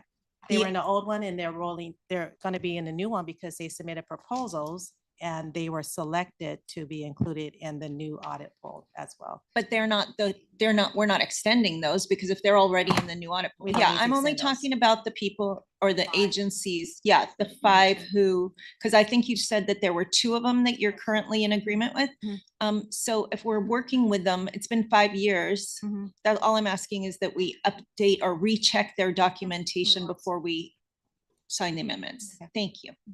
I think I understand your point, even though I'm not a lawyer, but from, contract administration standpoint, that 5 contract expire. They have a term of expiration date and they have an option years that run out. So that's the agreement that we have, right? So if we extend this, do we have a new agreement, say that they're allowed to continue to service us, like beyond what we agreed on in the initial agreement? Yeah, it'll be the same agreement, but we will go through the process of verifying that all the requirements within the agreement have been met. Thank you. Okay, thank you. Thank you. So moving on to items for future agendas. None. Thank you. Good of the order. Anybody want to chime in for good of the order? Oh, yeah, please. Sorry, just want to congratulate Leisha. Looking forward to working with you and Thank your you. team. Thank you. Okay, with that, we are adjourning at 11:40. Thank you. Thank you.